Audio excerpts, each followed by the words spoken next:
Shalom, Israel. We are back again. I hope everything is going well on your end. Okay, here we go, Israel. I think it's safe to say we all see the world around us is changing rather rapidly these days. We still got a lot of events going on. We still see our Father Yahweh bringing the heat upon this world, upon all the enemy nations. We all see that sometimes it feels like we're living in the twilight zone. We got the fake news reporting on the cat in the tree, while we have places around the world burning, flooding, earthquakes, pestilence, and the fake news is trying to pretend like nothing's going on. Be that as it may, this is our Father Yahweh script, and everything is going according to plan. I'm going to start off this first little clip here. It's just a little recap of this Iranian UFO that the Revolutionary Guard was shooting at. I found on this channel that there's a little bit more information about that alleged attack. So we're going to hear what this channel has to say. Just a quick recap about that alleged attack that we've covered in a previous video. Let's go ahead and get some more information and see exactly where this took place, when it took place, and who was involved.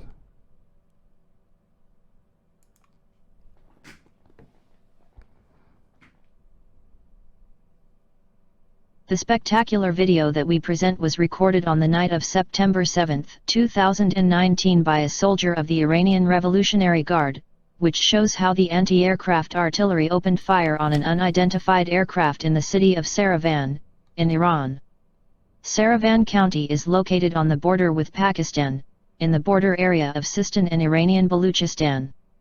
To spread the video was the group of UFO enthusiasts called We Are Not Alone, and seems to have therefore uploaded this video with the date and location of where the accident occurred, exactly in Saravan, Iran, September 7, 2019. The evidence indicates that this person, at @Khamenei_IR, actually recorded the original video from the position of the anti-aircraft, since the military believed it was a UAV spy drone of the US Army. A thread of comments between him and another military indicates that he is completely unaware of the theories surrounding AAV when he recorded and uploaded the video. When he uploaded it, it was with the caption US reconnaissance UAVs on the Saravan-Sistan Baluchistan border last night, September 7, 2019, and nothing in his Twitter history indicates that it could be an AAV. This boy identifies the army as IRGC, Iran Revolutionary Guard. It would perhaps be useful to get a translation of what they are screaming. It would also be extremely useful to find additional material that night, as this may not have been an isolated event. Many soldiers talk about a UFO, also because the object is targeted by Iranian anti-aircraft with heavy machine gun shots, and it is impossible to understand if the shaky object is hit several times without knocking it down.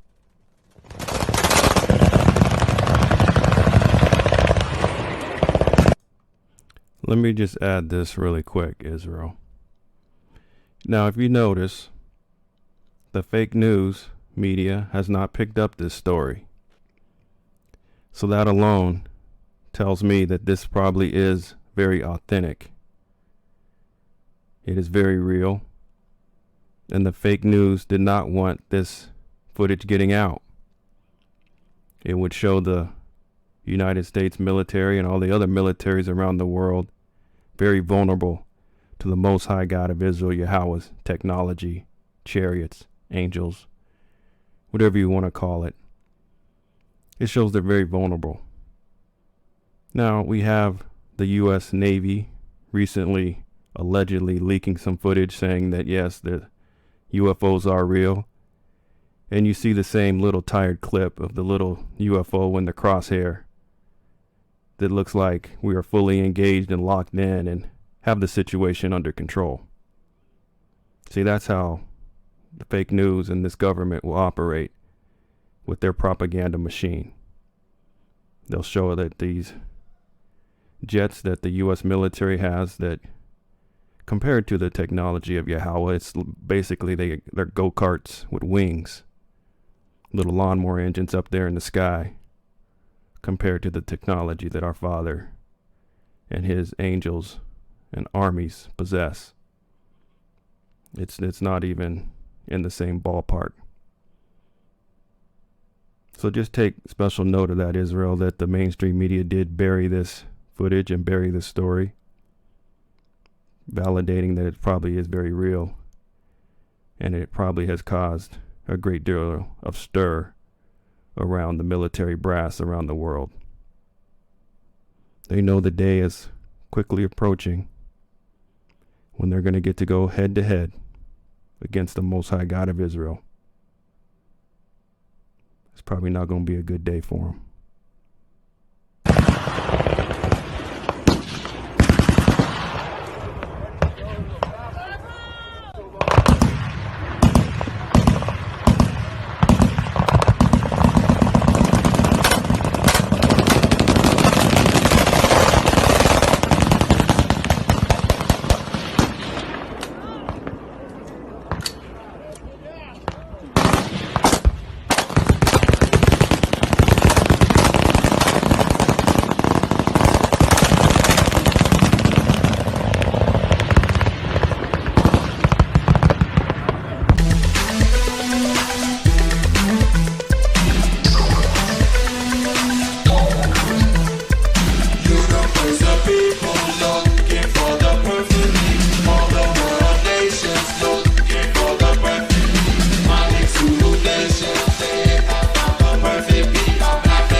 So here we go, Israel.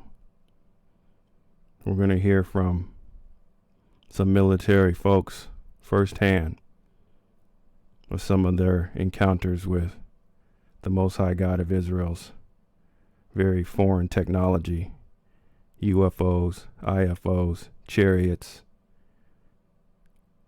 They're going to give us some firsthand knowledge of what they encountered. Yes, people are starting to speak up now. Of course, Yahweh, the Most High God of Israel, is putting on these folks' spirit to speak up. He wants the world to know what's about to go down. He wants the world to know they've been lied to, misled, hoodwinked, bamboozled. Be that as it may, everything is coming into full fruition, isn't it? We see the final chapters of his script coming together. It's a very exciting time to be around, to be alive at this time to witness this.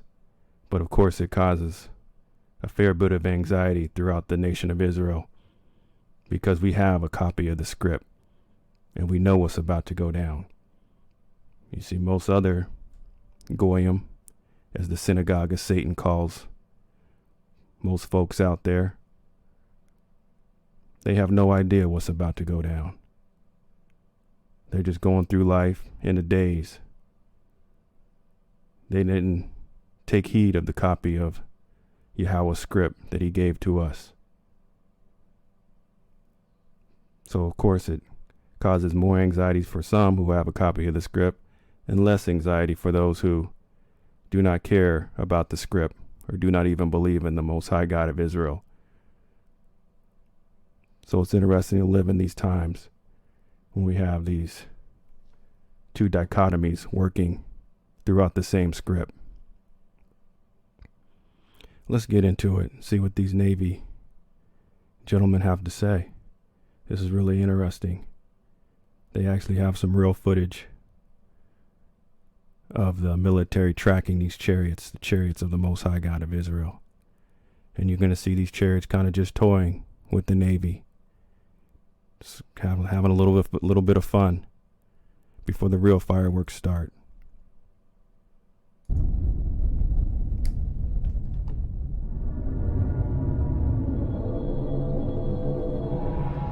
The vast expanse of Nevada's Badlands stretches endlessly to the horizon.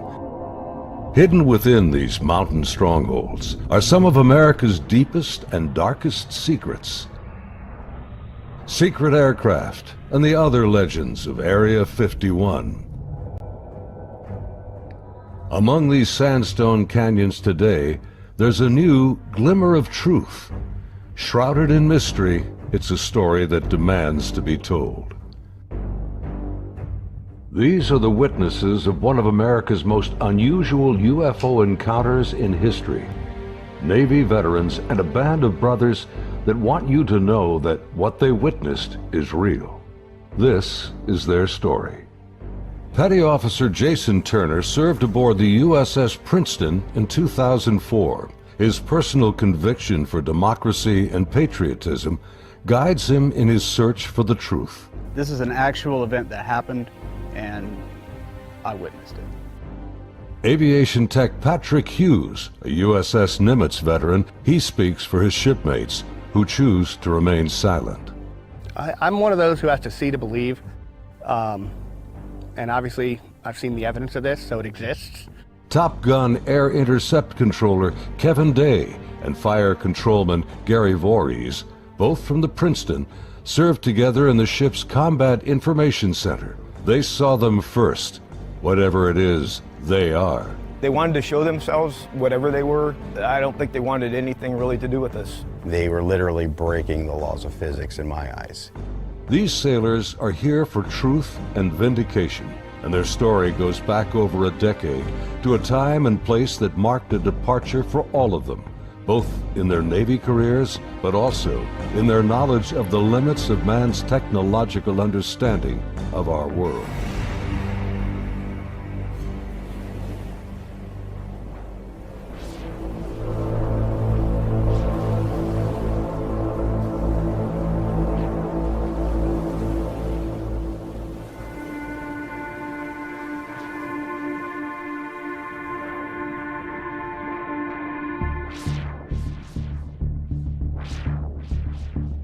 Looking out over the ocean toward the horizon, sun, sea, and sky form an endless vista, a never-ending cycle of tide, wind, and waves.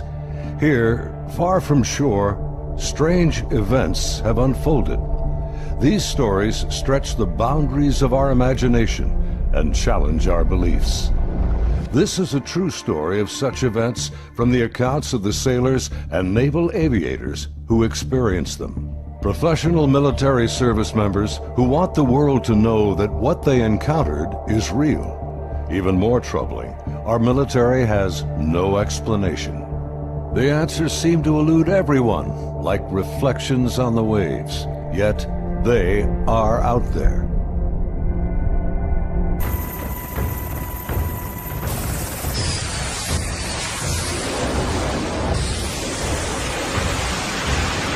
November 10th, 2004.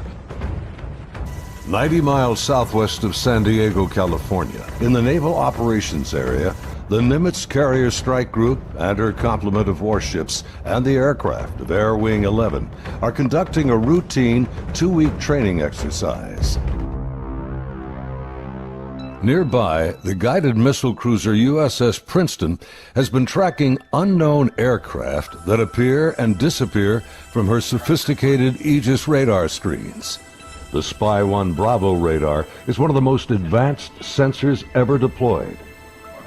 Princeton's main role is air defense of the strike group, and Operations Specialist Senior Chief Day is in charge of protecting the airspace around the Nimitz. And my job was to man the radars and ID everything that flew in the skies. And I also sat a position called Anti-Air Warfare Coordinator, where if we ever had to go to war, I was the guy that was going to launch the missiles and kill shit. In addition to that, I was the Air Intercept Controller. When the Super Hornets take off the carrier, I'm the guy that takes control and takes them to the fight and gets them home safe. And there was a lot of experience in that room. The captain had 28 years, I had 18 years. And the Aegis ship is our newest weapons system afloat. It's got the Spy-1 radar system, the phased array radar system, and I was an expert on that. Inside the Combat Information Center, Chief Day's attention is focused on a group of unknown aircraft on the Spy-1 screen. He's trying to identify them. I was on watch, and we were probably 100 miles, I forget how far exactly that day we were, off the coast of San Diego southwest, kind of off the coast of Mexico, Baja. And I started to notice these weird tracks that were popping onto my radar coverage right about on San Clemente Island. And the reason why I say they were weird, because they were appearing in groups of 5 to 10 at a time, and they were pretty closely spaced to each other, and they were 28,000 feet going 100 knots tracking south. And in the back of my mind, I'm thinking, you know, that's kind of odd. I mean, I don't know anything that flies like that. They weren't on the comm air routes, the commercial airline routes. I wasn't really that concerned about them. I didn't consider them hostile for any reason at all. Another watch or two, as I'm watching, the same formation appeared again. And over the course of 3-4 days, it probably counted up to that point, groups of 5 to 10 at a time. There were probably 50, 60 tracks by then. Today, Kevin and Gary are still looking for answers. They've known each other for over a decade since their Navy days. Gary was a third-class petty officer and fire controlman back then. I worked on the Aegis computer system on a CG-59 guided missile cruiser, the USS Princeton. I'm in charge of CEC and data recording and maintaining and operating all the mainframes that run the system. They're both becoming increasingly frustrated in their attempts to ID the strange aerial objects, which have no transponders and fit no known flight profiles. The guys that work on the Spy-1 Bravo radar, they had come across and said they needed to take the system down for recalibration because they were getting clutter or ghost tracks, and they needed to recalibrate to get rid of them. Then once they did finish all that recalibration, bring it back up, the tracks didn't disappear. They were still there, but they were actually sharper and clearer. They were doing diagnostic tests on everything we had to make sure it was not a system malfunction. And it turned out that it wasn't. These were actually real objects. I had the highest spy track quality possible on these contacts. In this situation, I actually started recording on all 4 tapes at the same time. That way, it was a one continuous loop, and I was just replacing them as they were, becoming full. We failed utterly to identify these things. It didn't meet any of the parameters for anything that was known. In some cases, they seem to descend from space and then suddenly plunge to near sea level in seconds. Coupled with the unidentified nature of the craft and lack of clearance, these extreme flight observations are very troubling to the crew assigned to protect the carrier group from aerial threats. Sunday, November 14th, morning. The Nimitz deck crew is busy launching FA-18F Super Hornets, helicopters, and E-2 Hawkeye early warning planes. The mission? Simulated air defense, or ADEX training over the Pacific. The winds are calm, the skies are clear, a near perfect day for flying.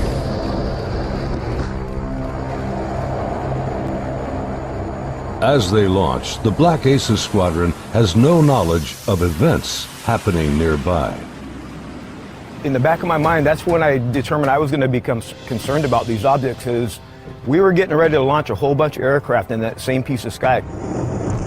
Fast Eagle climbs out to 20,000 feet and heads to the cap station about 40 miles south of the carrier.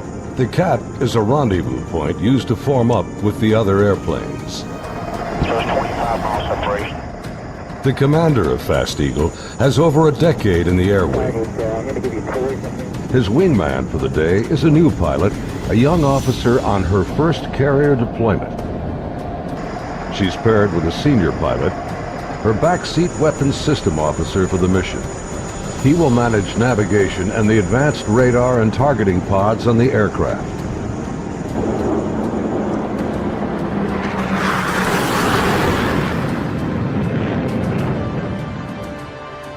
Overhead, an E-2 Hawkeye from the Wallbanger Squadron is on station directing the aircraft. Banger provides eye-in-the-sky command and control during carrier flight operations. Back in the Combat Information Center on Princeton, the mysterious objects are back. And today is the first time Senior Chief Day has jets in the air that can intercept the mysterious aircraft. Seeing these contacts, Captain Smith orders me to intercept one of them. So I went back to the console. I picked the closest one that was to us, and I had intended to let the Hawkeye do the intercept because they already had control. It was just easier. Day briefs the captain, and they agree to send the Hornets. The air intercept controller aboard Princeton, call sign Charlie, radios the Hawkeye and takes control of Fast Eagle. Banger, Charlie. Charlie, this is Banger, go ahead. Banger, Charlie. Do you hold unknown air contact, bra, 27048, 28,000 feet, bogey. Charlie, Banger, negative. Radar picture is clean. The E-2 radar operators have been frustrated in their attempts to get a radar return on the unknown aerial target that Princeton is tracking. Even with their 24-foot radar dish, they can't get a lock on the object. Banger, Charlie. Transfer Fast Eagle flight to Charlie Control, button 13. We have a real-world tasking for them. Charlie, Banger, roger. Fast Eagle, Charlie, stand by for real-world tasking. Charlie, Fast Eagle, send it. We vector towards that position in the sky, and real quiet on the radio. I'm just giving them bra calls, which is bearing range altitude, to these unknown bogey group. And basically I'm just telling their crew where the object is, the bearing from them, and the range from them, and the altitude so they can drive towards it. Contact bra 27041, 20,000 feet, bogey, snap, 270, over. Roger, bearing 270, 41 miles. 100, go trail. 100. Say state. State 12,000 pounds. Clean, do you have it? I'm trying to get a track on it now. They sent link 16, but my radar picture is clean. The next radio call takes everyone by surprise. Fast Eagle 110, say loadout. 110, what's your weapons loadout? Yeah, the tactical action officer, the TAO, jumps on the radio. Her name was Lieutenant Elders, and she just point blank asked the Fast Eagle flight if they were carrying any type of weapons. And there was a stunned pause on the radio. Wing's clean, Princeton. We just have CADAM training missiles, and they're not coming off the rail. We're in an exercise environment, and the last thing we wanted to do is start shooting stuff. Now the controllers have the pilot's undivided attention. Normally, the squadron doesn't carry live ordnance when training. What do you guys think that was about? What, about the loadout? I have no idea. Maybe it's drug runners or something. Yeah, it could be. Or a lost assassin out of SoCal. I don't like this. Fast Eagle, Charlie, contact bra 16034, 8,000 feet, bogey.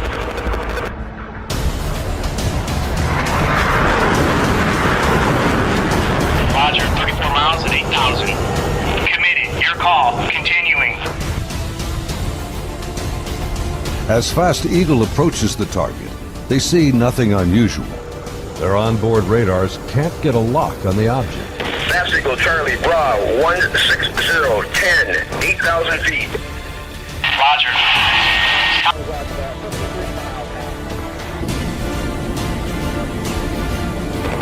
Fast Eagle Charlie, merge plot. Basically what the merge plot means on the radar, you got two objects in the same vertical piece of sky, so when I'm looking at the 2D display, it looks like a one radar blob now. Confirm the object appears stationary. I had it at 17.7. Showing, again, basically no airspeed on it. Hey, you guys seeing us? What is that?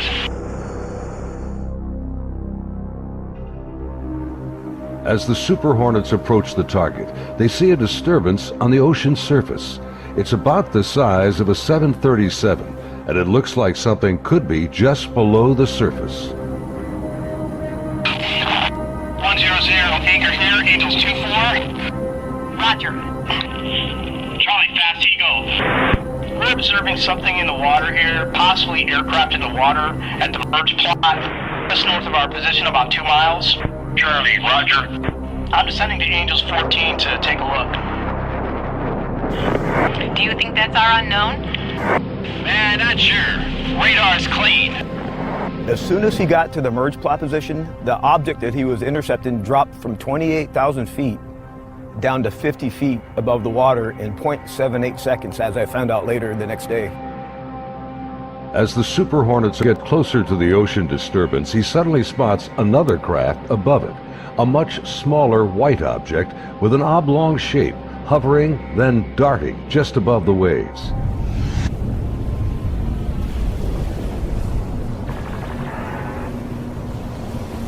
The object is moving around erratically, seemingly focused on the white water.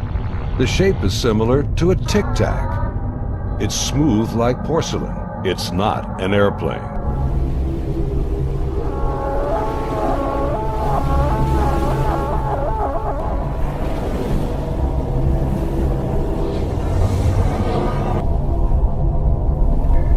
Suddenly, the object begins to rise into the air.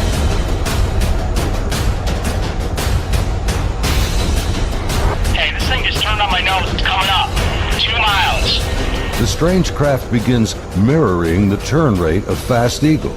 Tower 1 Vulgate, 287, 2 miles, Angels 5. The object is now at his 3 o'clock position as he continues to turn with it. He's turning hard at 3,000 meters. We had the external communications in the speaker in combat so everyone could listen to it. And the next thing I hear in the radio going, oh my God, I'm engaged, I'm engaged. 1,000 meters, he's southwest, Angels 8.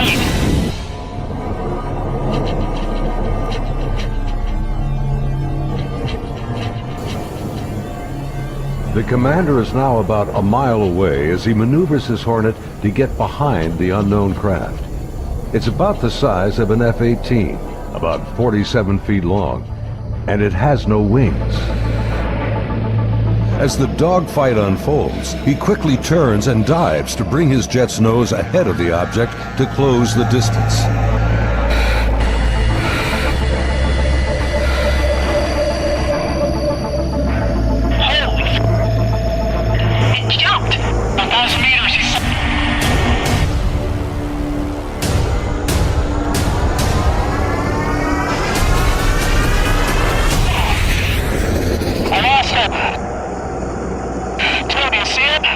Suddenly, the tic-tac rockets past.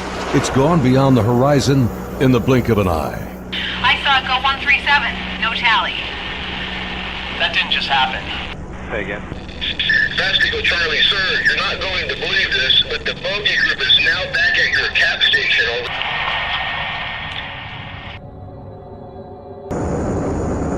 As Fast Eagle returns to the area of the ocean disturbance, the object is gone, and the sea is once again calm. Soon, they land on the ship.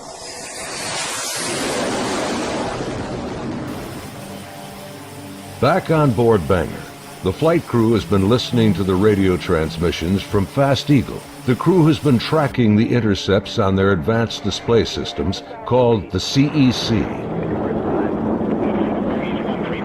One of the radar operators, who wishes to remain anonymous, describes hearing the fear in the pilots' voices, and he knows this is no drill. I had a good friend who flew on the Hawkeyes. We've been calling him Roger to protect his identity, because he didn't want to come forward at this time, but he wanted to contribute to the story to verify that it actually happened. So there were 5 people in the airplane. Roger would have been sitting in the radar officer seat, which is towards the back middle of the plane. To the side of each one of them, or behind them, depending how the chair's rotating, is a window. Suddenly, his attention is drawn to something outside the Hawkeye. He and the entire crew watch in disbelief as a tic-tac object suddenly forms up on their E2 and then just as quickly shoots away from sight. The crew is left in disbelief.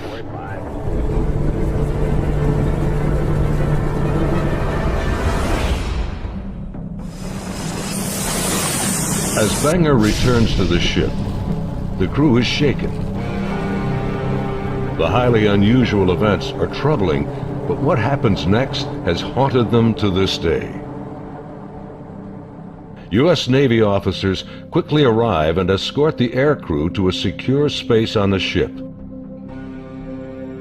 As the crewmen begin to take off their flight gear, an officer begins the debriefing by telling them this event did not happen, and they are given non-disclosure agreements to sign.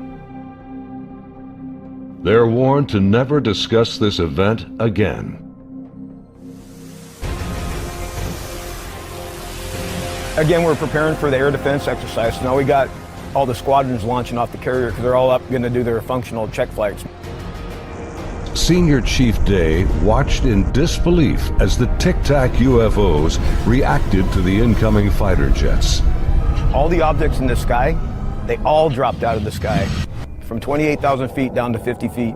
Based on the Spy 1 Bravo radar system, the object descended at over 24,000 miles an hour. It was unbelievable, because normally what would happen if a normal aircraft did that? First of all, it would fly apart. It wouldn't be able to withstand the G-forces, and there would be multiple sonic booms. It would be boom, boom, boom, boom, boom, boom, boom, boom, boom, and this did not make any sonic booms. From what I observed, I saw that it went from, right around between 25 and 30,000 feet down to sea level and below sea level.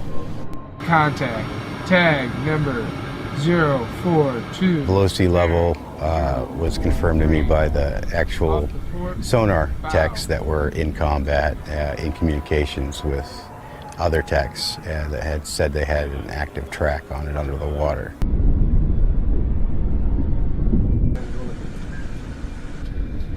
They're talking with their sonar guys on the sub that was with us, and I mean, I was told directly that it did go underwater. It went from being in the air to underwater. From what they were saying, it was going averaging about 500 knots under the water. So it did slow down when it hit the water, but it didn't affect it inertially.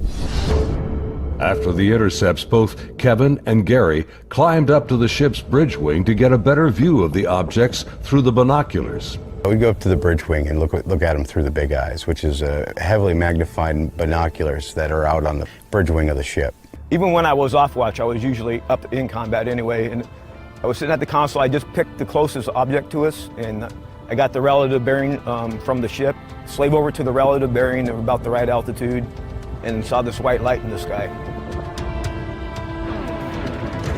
The movements were smooth to erratic. They just moved from one point to another. It was always a very sharp and clean movement. It always felt like a constant speed, not like speeding up. Just it needed to go to that point, and it decided to do it at this speed. And then it would just go from nothing to the speed they were going to go, and then stop at the next point. Meanwhile, back on the Nimitz, aviation tech Patrick Hughes is working to secure the classified data recorders from the Hawkeye that encountered the Tic-Tac. We pull out their hard drives. We call them RMCs. We call them bricks because they physically heavy like a brick. But they contain the software to run the airplane. And they also record a lot of the data that the aircrew sees during the flight. So we take the removable stuff, we take it out, we go downstairs, back to our shop. Patrick's job involves tracking the chain of custody of the hard drives. Then we open up the safe, put them in the safe. We've got tracking sheets so we know what RMCs are on what airplane. We know who signed them out, who put them in the airplane, who took them out of the airplane. As he gets ready to wrap up the mission, there's a knock on the door. Our commanding officer's there, two other guys in flight suits, so I'm assuming were Air Force officers, because pretty sure that's the insignia they had on. But they were not on the ship earlier. I did not see them come on the ship, so I'm not sure how they got there. But the skipper basically said, I need the bricks off the flight.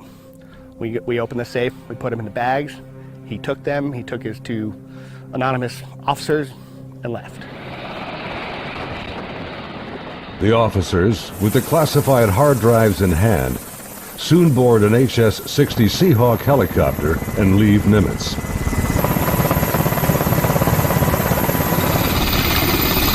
Soon thereafter, Petty Officer Voorhees has his own visit by unknown officials on the Princeton. Once they landed and everybody got off, then about maybe 20 minutes later, I got called in to have all my data recording tapes turned over. And then also told that I needed to reload CEC because it had been wiped. So it was, so I turned over all the tapes, and then they also said if there's any even blank tapes to erase anything else that's in the shop. Well, they were plainclothes people that came aboard on the helicopter. It was my chain of command that took control of the tapes from me. The helo left with them after that, so because we went right back to flight ops. The link between the Tic Tacs and these men is unknown. How they became aware of the UFO encounters and how they arrived so quickly on board after the event is also a mystery. The video you are now watching is the actual gun camera FLIR footage of the Tic Tac taken by a later flight. This is the first video ever released by the U.S. government showing military planes engaging UFOs. The advanced targeting pod, known as ATFLIR, works in both TV mode and infrared mode. The film reveals no control surfaces, no exhaust plume. So take special note of this, Israel.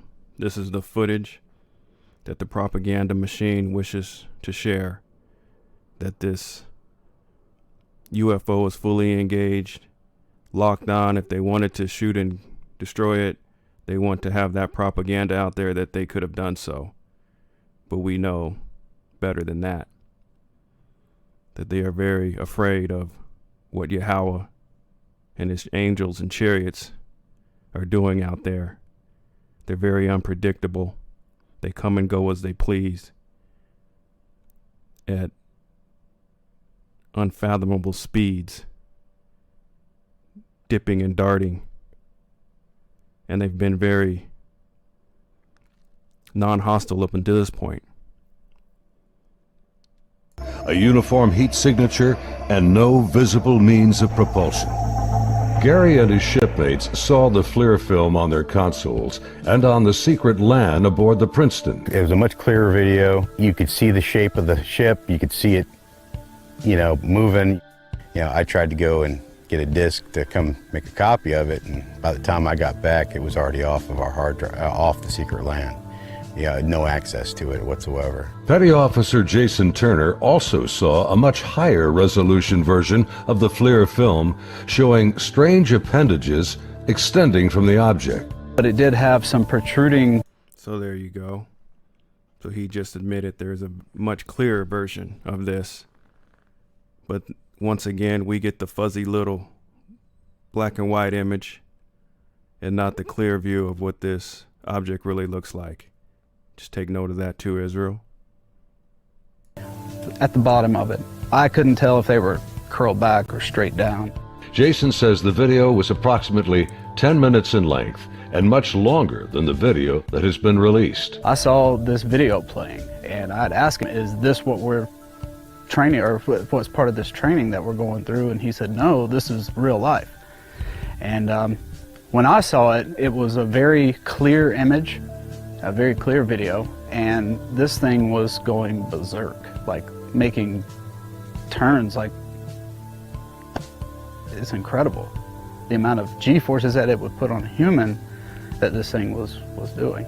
The jets were like trying to trail this thing, and it would just run off and leave them. It would just gone, and then it would come back, and then you would see it, and then it made a maneuver, like they were chasing it straight on. It was going with them. This thing stopped, turned, and just gone.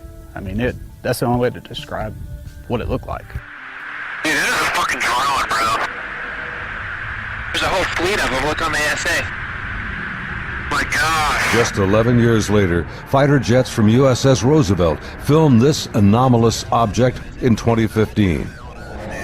Well, if there's a thing, it's rotating. Like the Nimitz encounter, they too were conducting routine training when fleets of UFOs were encountered by the pilots. The Nimitz encounters remained cloaked secrecy for over 13 years. The first-hand testimony about UFO sightings is practically unheard of from military service members. Thanks to the brave and honest accounts of the sailors and naval aviators who have come forward to relate their experiences, and of the remarkable videos they filmed that day, the silence has been broken. I dealt with this all on my own for many, many years, and it was not a very pleasant journey to go through, because no one really believes you.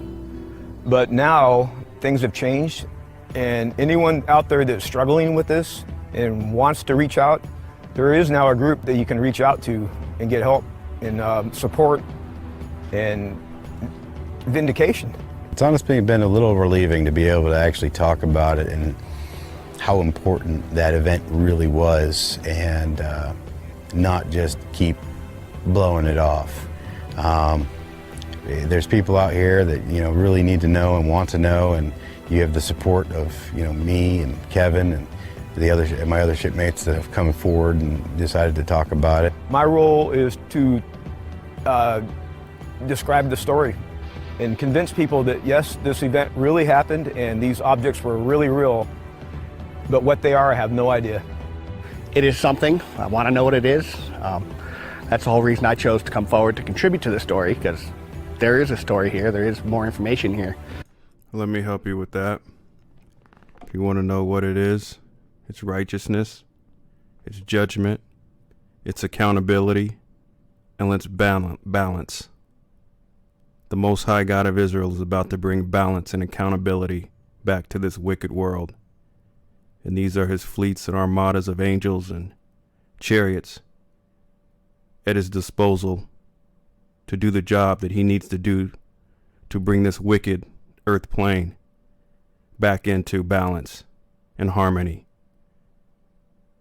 The more of us that talk about it, the better chance of the full story coming together. And it's vindication for us that other people are looking into it, and we finally tell our story and people listen. If you need to get a hold of us or would like to talk to any of us, Kevin, me, or any of the other guys that have come forward, there'll be an email address at the end of this video that you can contact them and they can get a hold of us.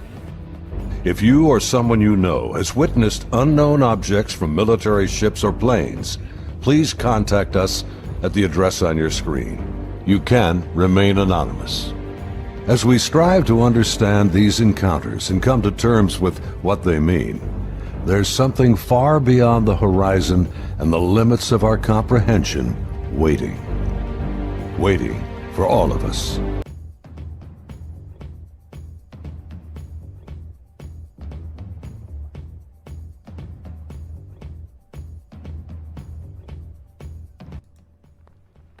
So there you have it, Israel. We have these Navy gentlemen starting to speak out now. We have Yahweh putting it on the spirit of folks to speak out now.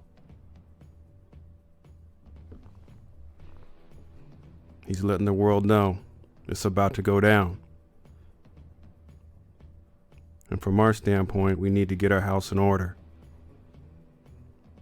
Come back to the laws and commandments of the Most High God of Israel, Yahweh.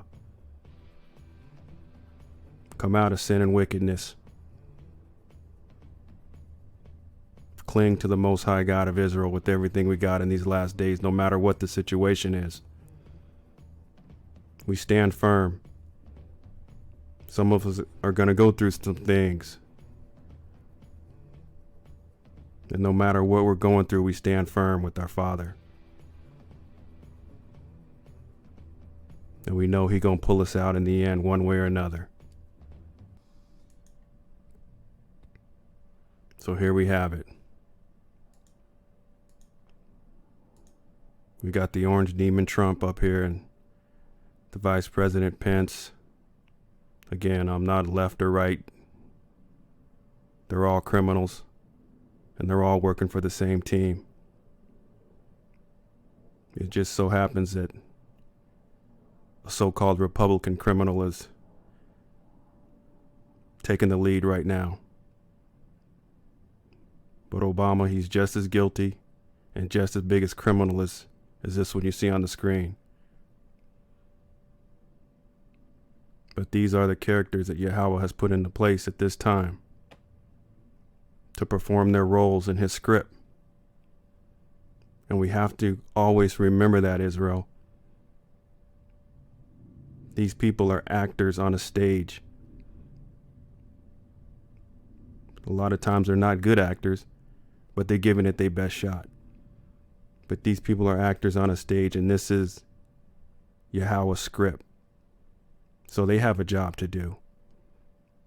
And we have a job to do. Let's go ahead and hear Trump talk about the Space Force, that he plans to go head-to-head with God.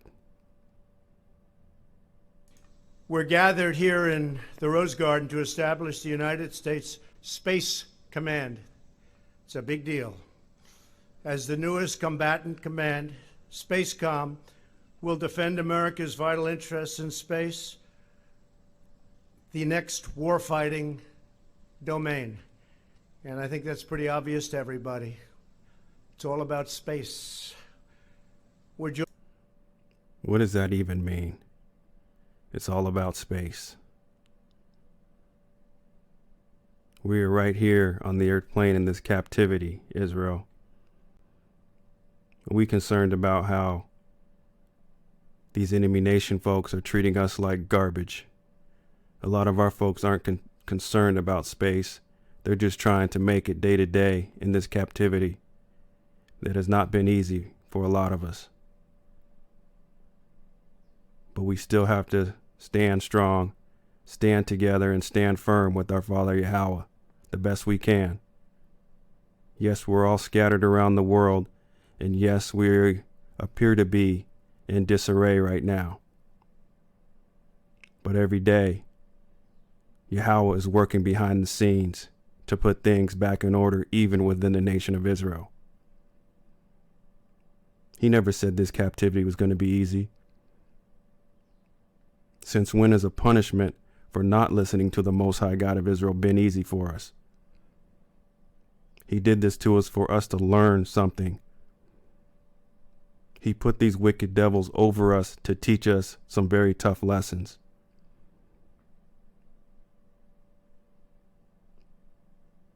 And yes, they are playing their role to a T, aren't they? They're deviling hard. And these devils gonna devil to the end, because that's what they are designed to do. That's how the Most High God of Israel programmed these people to operate. So a lot of times we get too tied up with them doing their deviling and not focusing on us and what we need to do.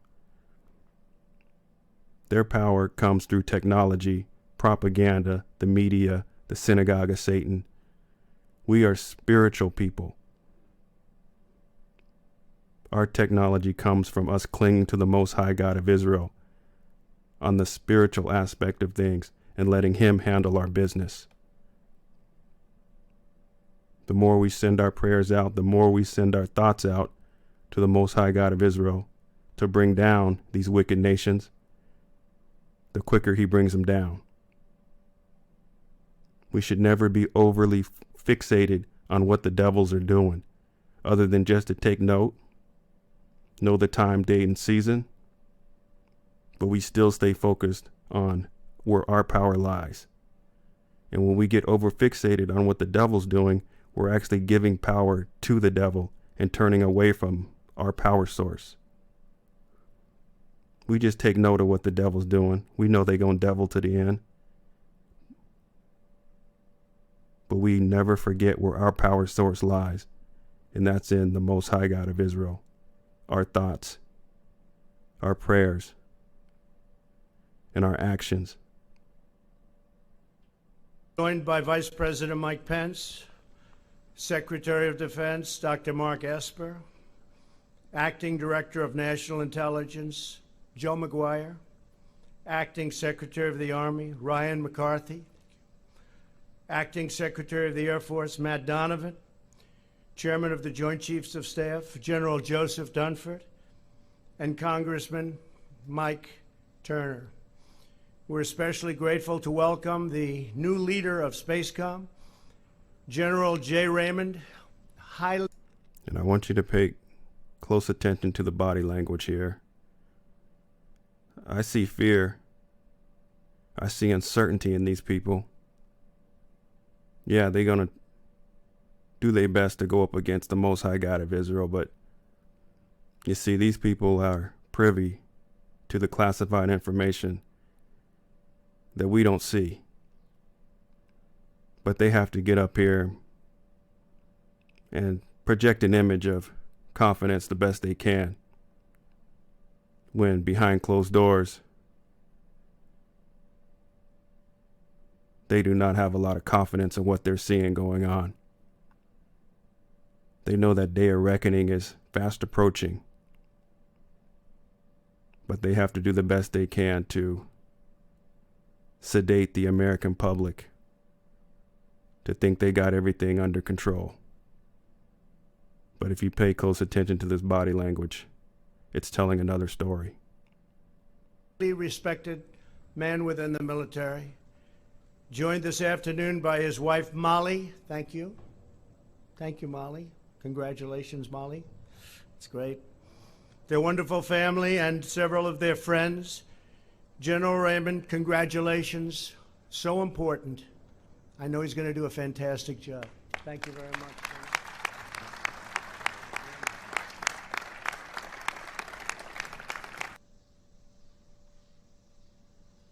So there you have it. Signing a Space Command into action. Rest easy, folks. They got everything under control. They've enslaved the Most High God of Israel's chosen people, the apple of his eye. And now they're going to try to protect their bad decisions. Let's see how that works out for them.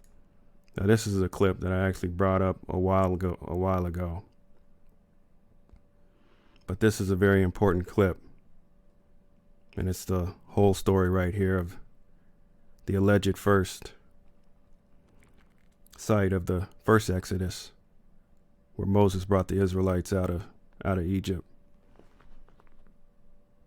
And you're going to see a lot of evidence and proof that this is most likely where it happened, in Saudi Arabia. And this is very important because we got a lot of events going on in Saudi Arabia right now, don't we? There's a battle over Saudi Arabia going on right now.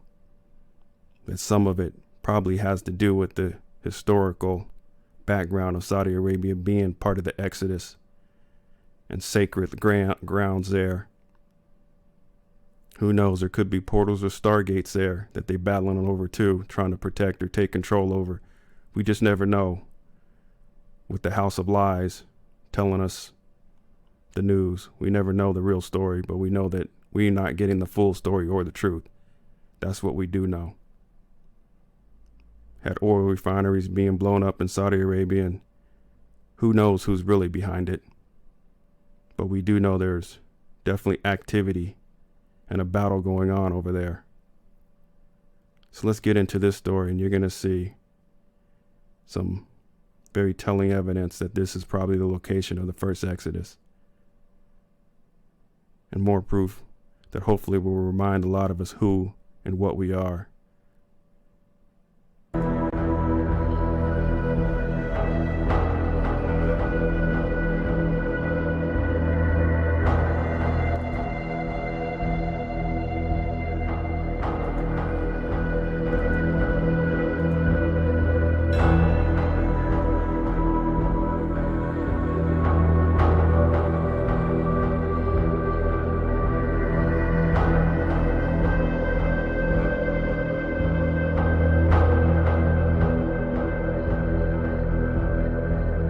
For generations, we have been taught that we had to believe the story of the Exodus on faith alone.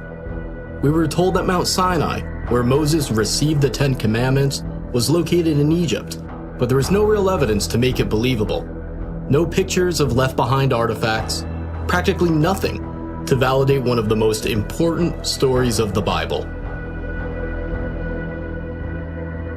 The Bible says over 70 times that the Israelites went out of Egypt to Midian, which would be mostly or entirely modern-day Saudi Arabia. Is it true that there is very little evidence that the Exodus story happened, or have we actually just been looking in the wrong spot? While the theory of Moses and the Israelites being in Saudi Arabia is a relatively new theory to those of us in the outside world, it isn't new to the locals living there.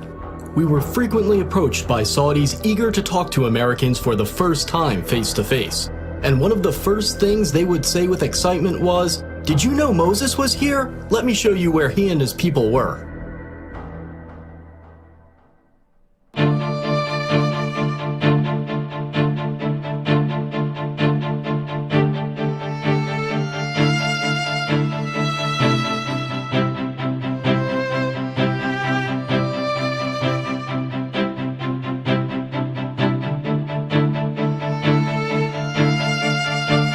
The tradition that the mountain in Egypt's Sinai Peninsula is Mount Sinai only dates back to the 4th century AD.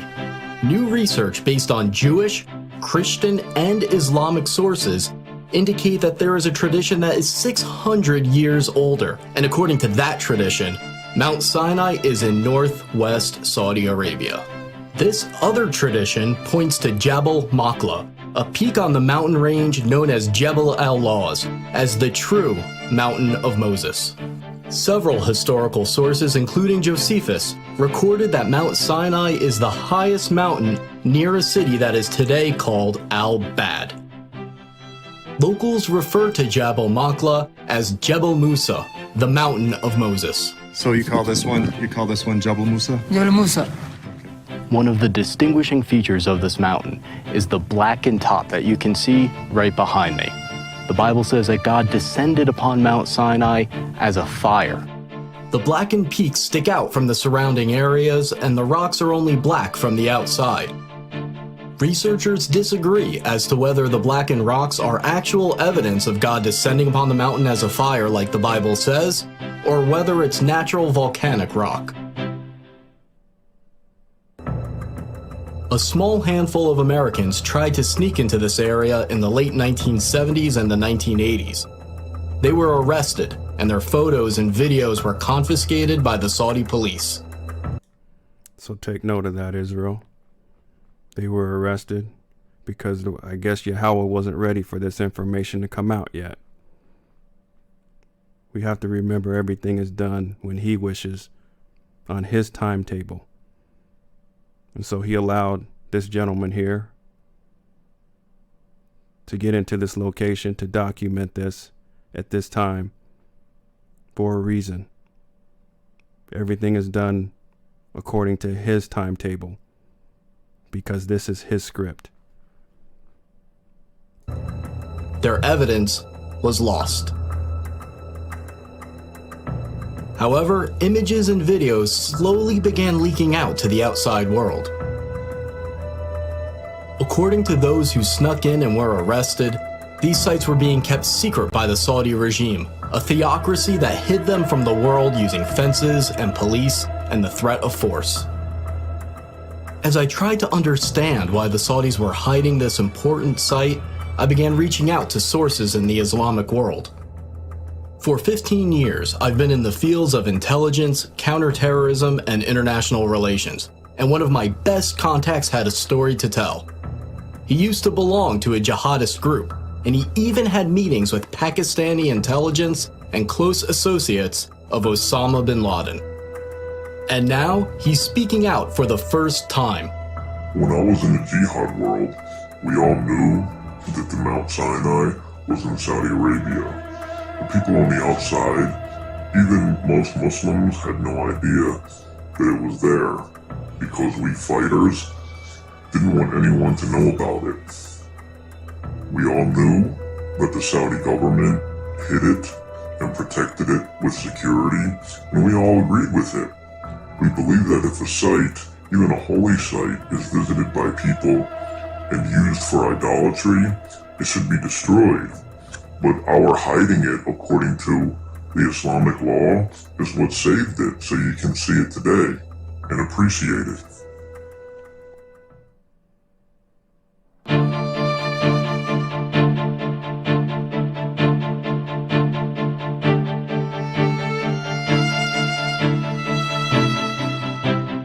Moses flees Egypt after killing an Egyptian who he saw abusing one of the Hebrew slaves. He then escapes to Midian as a fugitive.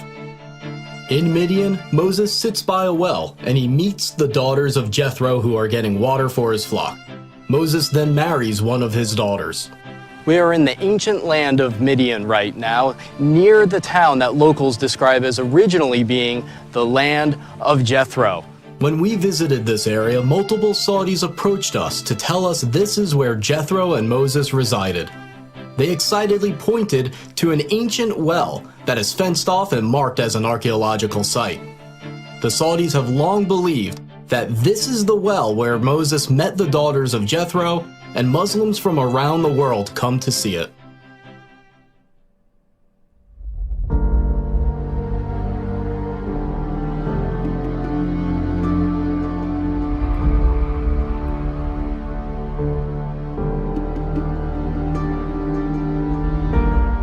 The book of Exodus says that the Red Sea crossing happened at a spot named Yam Suf, but experts have long disagreed about where it was. There are two proposed Red Sea crossing sites from Egypt into Saudi Arabia. The first candidate is at the Straits of Tiran, at the bottom of Egypt's Sinai Peninsula. The second candidate is at Egypt's Nuweiba Beach. Dr. Glenn Fritz, who has a PhD in environmental geography, conducted a massive study of the land and all the historical references about where the crossing happened. He found only one exact match: Egypt's Nuweiba Beach. Nuweiba Beach is almost 5 miles long and 3 miles wide, providing enough room for the Israelite population to fit. Here, they'd be trapped with the mountains on both sides, the Red Sea in front of them, and Pharaoh's army right behind them.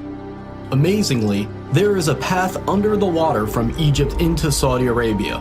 The path is not too steep. The Israelites could have easily walked across if the waters were parted. Underwater research by Dr. Leonard Moeller showed strange shapes in the coral, leading some to believe that the remains of Pharaoh's army are there. According to this theory, the coral wrapped around the debris from Pharaoh's army and retained the shape of the objects after they dissolved. When they brought a metal detector down to the coral anomalies, the readings were consistent with... And so there you have it, Israel. You can look right here. See, this is a wheel of a chariot. You know, all the coral is grown up around it. But they know good and well this was the Red Sea crossing. And all this evidence is down here. Why haven't the Saudi Arabian government allowed diving expeditions down here to really document and test this stuff down here? Because they know good and well what they're going to find. And that's why they didn't allow this gentleman to go dive on this day. But Yahweh still gets this information out to us some way, somehow. No matter how hard the powers that should not be try to keep this information secret and hidden. Circular patterns of metal resembling the parts of chariots. We had planned to dive near the possible Red Sea crossing point because it's a public diving site with stores where you can go and rent diving equipment. But we weren't allowed to. The Saudi police showed up and they stayed with us until we left.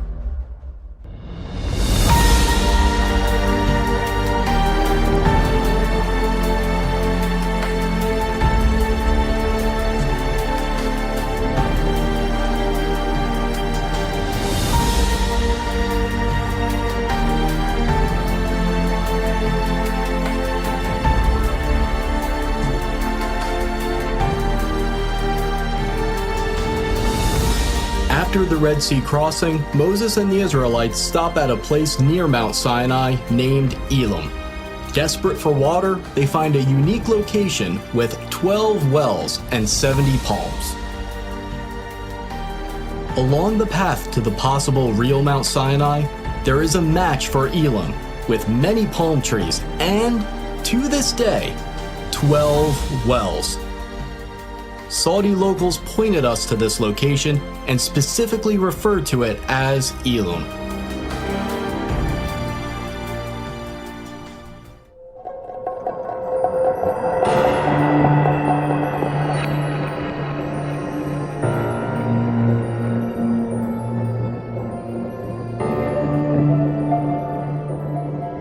Another major event by Mount Sinai is the incident with the golden calf.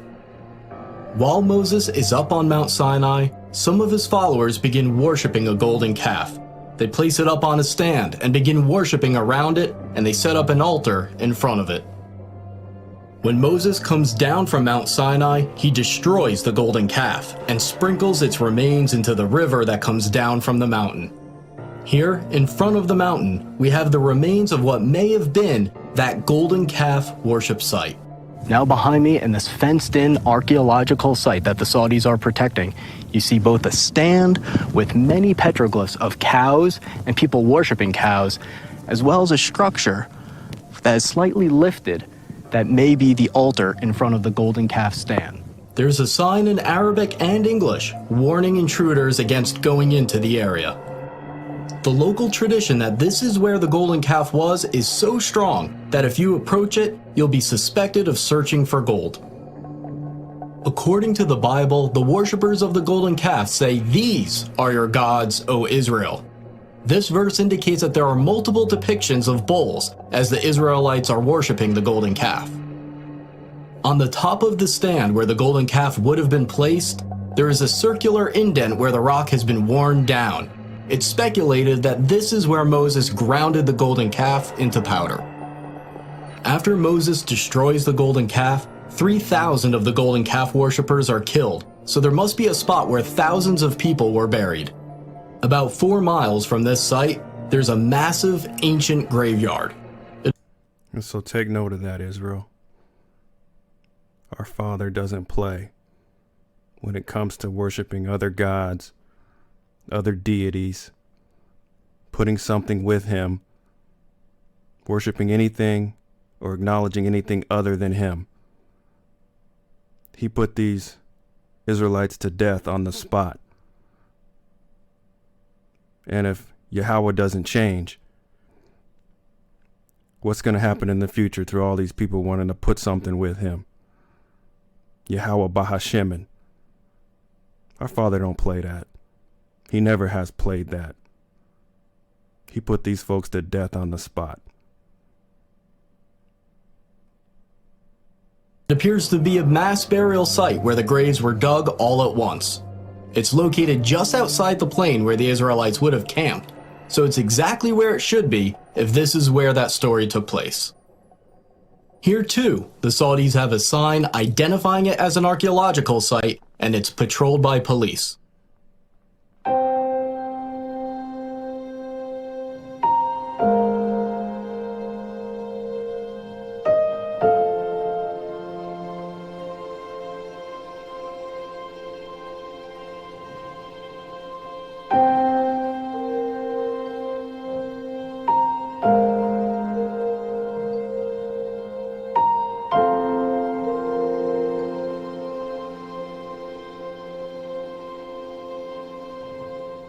The book of Exodus says that Moses built an altar of uncut stone at the foot of Mount Sinai and also set up 12 pillars to symbolize the 12 tribes of Israel.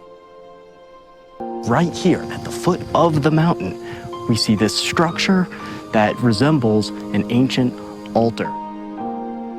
And what we are standing in right now is probably the animal chutes that would lead them to sacrifice at the foot of the mountain.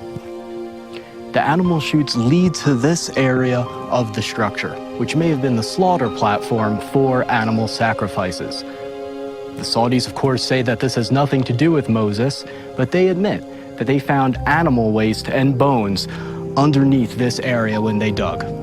People who have been to this site decades ago say that this site used to be much cleaner, and you could more clearly see the remains of about 12 pillars, as well as a stone platform that they would stand on. Near the altar and the 12 pillars, Moses reads to the Israelites the Book of the Covenant, and they agree to it. This means that Moses probably had a spot right above the altar that served as a stage in order to address the people. Right above this area with the altar and the pillars, there is an area that could have been a perfect spot for Moses to be seen and heard when the covenant is made.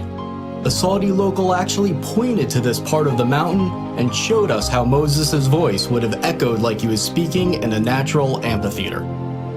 The Bible says that a brook flowed down from Mount Sinai, providing water for the Israelites. The brook must have come down near the altar at the foot of the mountain for the sacrifices to take place, and the brook must have come near the golden calf because Moses threw its remains into the river. It's very easy to see where there was once a stream coming down from this mountain, where there's evidence of burnt sacrifices. It then ends up near the possible golden calf worship site. There's even evidence of wells around the area where a pool of water would have formed, proving that a large population once lived there. According to the Bible, the prophet Elijah travels to Mount Sinai, and once he gets there, he goes into a cave, and that's where he talks to God. The real Mount Sinai must therefore have a cave that is accessible, safe, and suitable for sleeping. This cave above the altar is about 15 feet high, 20 feet long, and 20 feet deep. If this is the real Mount Sinai, then this is almost certainly the Cave of Elijah.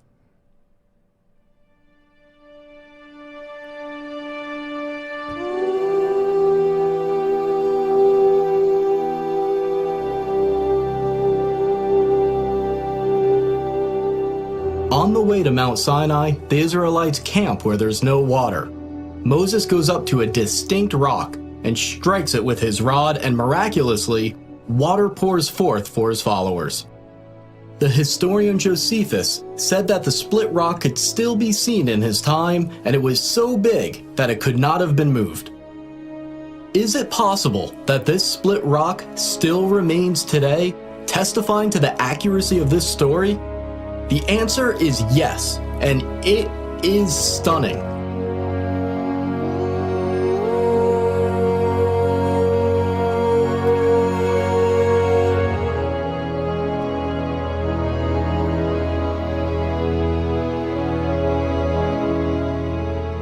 This split rock was first discovered by Jim and Penny Caldwell, an American couple that was working in Saudi Arabia in the early 1990s.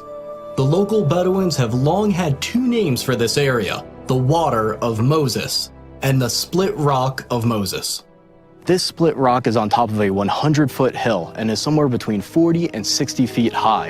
And what's really amazing about this specific location in the valley along the possible route to Mount Sinai is that the rocks underneath the split rock are smooth, as if tons and tons of water poured forth, forming a miniature lake at the bottom for the Israelites to drink from.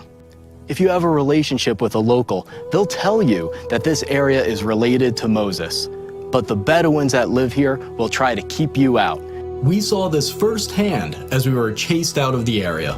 Okay, so we are flooring it. We're gonna see if this guy follows us. We heard 2 gunshots.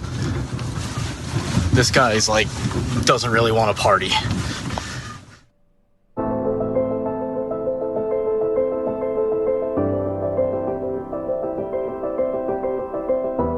The Bible says the area near the split rock where the Israelites fought the Amalekites is named Rephidim, which means place of rest.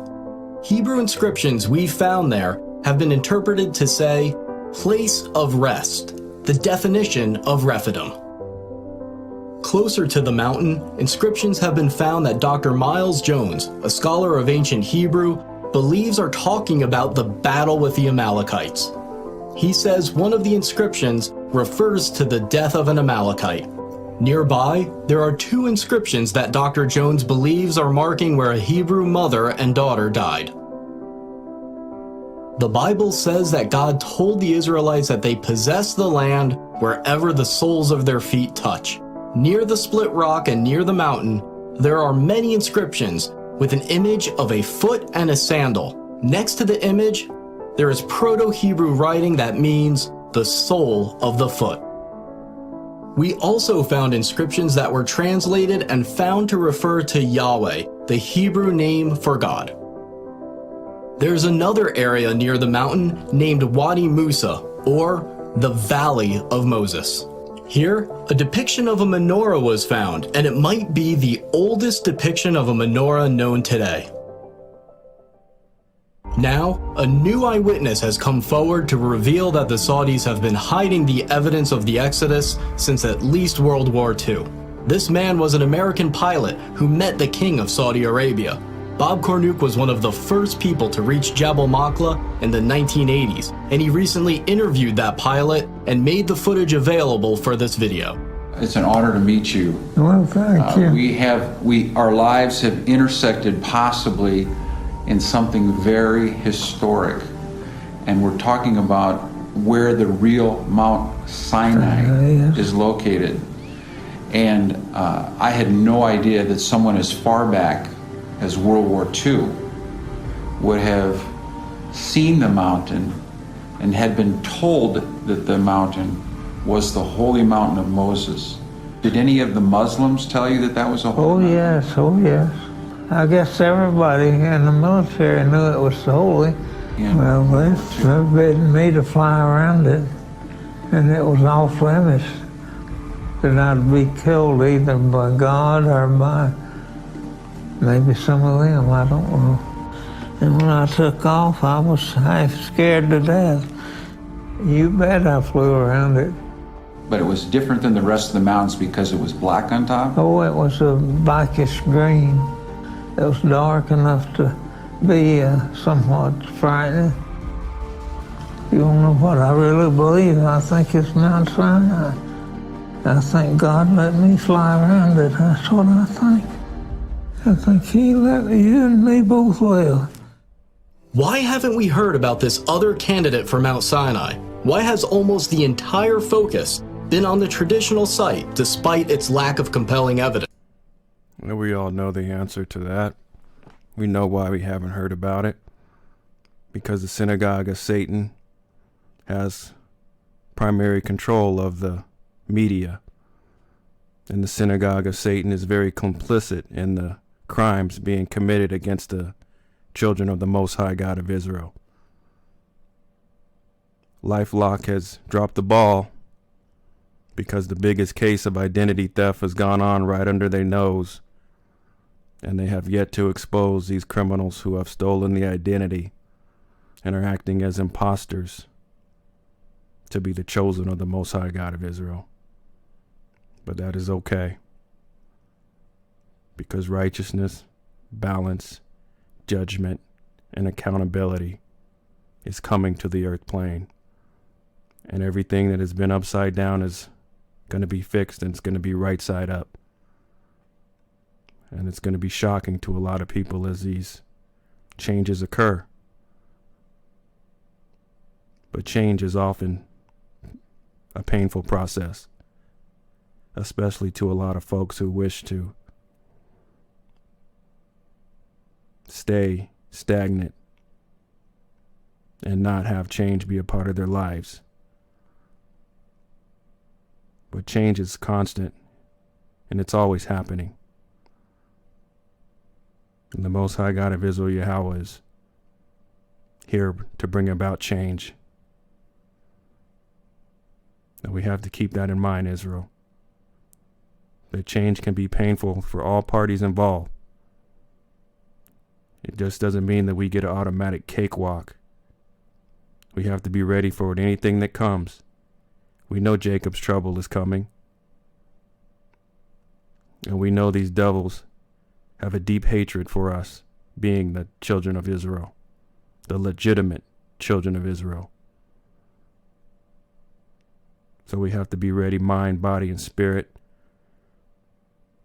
for these changes that are coming and happening every day right before our eyes. And just know everything is going according to plan. They think about how many things line up with the biblical story right here at this mountain. There's a beach and path where the Red Sea crossing could have happened, matching the biblical account. You can see how the Israelites could have camped near Elim with its 12 wells and 70 palms. Along the way to Jabal Machlah, there's a split rock and area suitable for camping. There's a mountain referred to as the Mountain of Moses, with a large plain in front of it where millions of Israelites could have camped. You can see an altar of uncut stone at the foot of the mountain, where there's evidence of burnt sacrifices, right where it should be. There's evidence of bull worship, and you can see exactly how Moses would have seen the golden calf worship going on as he came down from the mountain. There's a brook that comes down from the mountain just like the Exodus story says. You can see right where the cave of Elijah might have been. All of these little details have to fit, and they fit. After I came back from the trip, people asked how I felt standing there where so few people have been able to. And the predictable feelings were easy to describe. The adrenaline, amazement, awe. But there was an emotion that was more difficult to describe. I didn't deserve to be there. I'm not someone who's given away his wealth to the poor. I'm not a scientist or a pastor. And there are still days where I feel like I have no faith at all. But then as I looked at the mountains, I remembered something. The Bible has a clear pattern where God doesn't use the best or the most expected. Even Moses was so insecure that he didn't want the job. Rather than using the most qualified, the pattern is that God uses the unexpected, the insecure, the flawed. And here we go. Just going to make a quick note of this. We know that identity theft has happened. And this is one of the effects of it. You see that all of the prophets in the Bible, they got whitewashed. So we know, Israel, we know what went down. And this is what we get. We get the pale Moses. That's what society thinks are really the Israelites and what the chosen people look like. But we know better. That's how the Most High wanted his script. This is white supremacy right here in your face, Israel. White privilege. This is how we have been treated like garbage, and the folks who really are not Israelites have been elevated into the positions of power. But this is the script of the Most High. This is how he wanted it. He wanted these enemy nation folks to pretend to be us. He wanted these enemy nation folks to discipline us, to be hard on us, to be the devils who they've been to us. This is exactly how he intended it to be. And so as we sit here and watch the final chapters of this, the greatest story ever not told, play out, it makes us feel a certain way. And the anger and frustration we feel, that's exactly what the Most High God of Israel, Yahweh, wanted us to feel. Because he wants us to learn a lesson from this. The depressed, the doubter, the underdog. Every single person can make a difference, especially those that think they can't. As you watch this, the Saudis are constructing a super city that is planned to be 33 times the size of New York. If all of us don't take action, Saudi construction in the area may destroy key evidence and prevent excavation for the foreseeable future. To try to stop these sites from being threatened, we have set up a website and a nonprofit organization to support further research and to convince the Saudis to preserve the sites so they can be saved and investigated.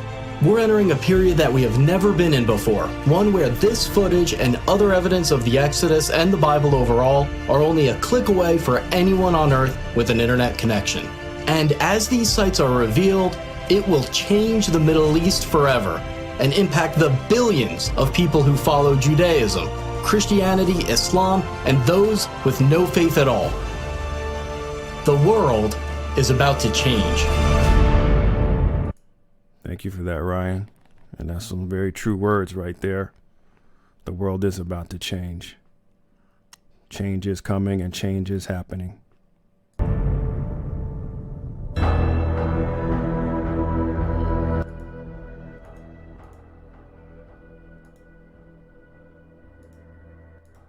So there you have it.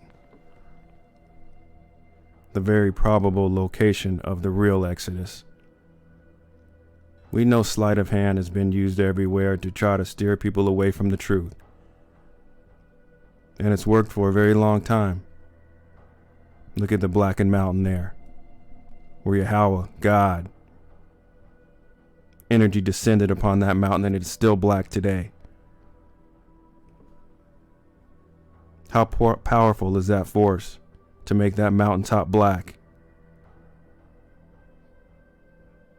to that degree?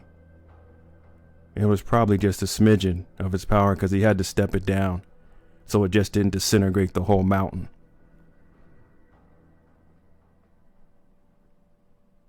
These heathen nations have no idea of what they're dealing with and what's coming. Brothers and sisters, Bible. Okay. So here we go. This next clip is in response to the sister, Hebrew widow. She sent a couple questions in and a couple statements in having to do with this climate change fiasco. And it seemed like it was heavy on her heart, that she thought that there was some nefarious activities planned behind this. And the Pope, the Pope, little Freudian slip there.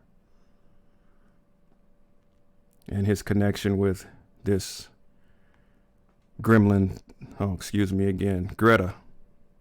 Thunberg character.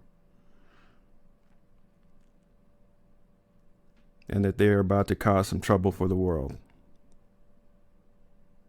Now, once again, these are actors on a stage carrying out their roles. They were put there by Yahweh to carry out these roles. And as most of us know, this whole climate change thing is a bunch of hogwash. Yes, the climate is changing and there's a lot changing around our world, but that was all scripted.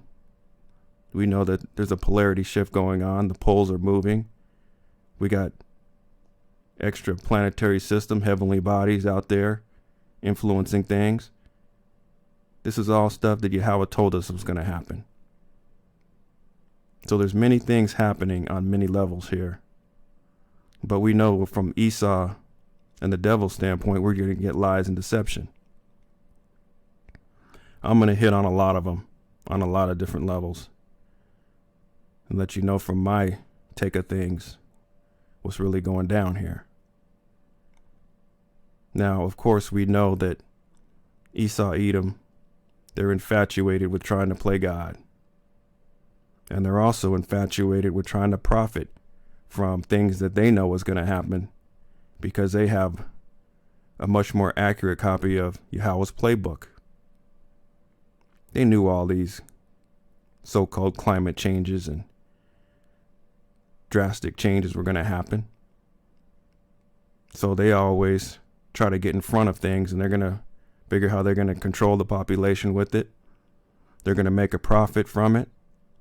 They're going to deceive people and create fear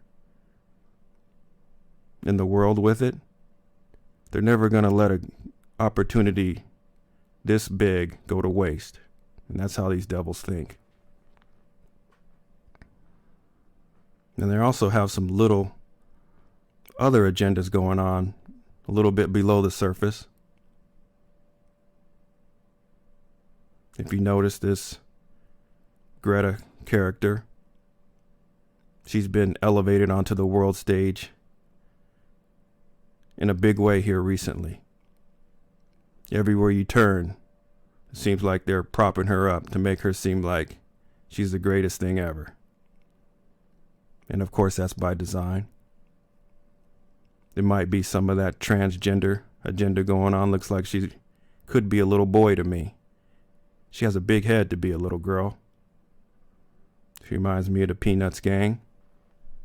Here's a little reminder, the Peanuts gang. You see they got these little bodies and big heads, and we had little Jake in here get added in later. I guess they figured they need a little brown kid, a part of the Peanuts gang, as a token gesture. Like South Park, the little brown kid name is Token. So there's a little token brown kid who got added into the Peanuts, but these were the original little big head characters. And you can add Gremlin. Oh, there I go again. I mean, Greta right in with them. Characters. That's what we got to remember. These are characters, Israel.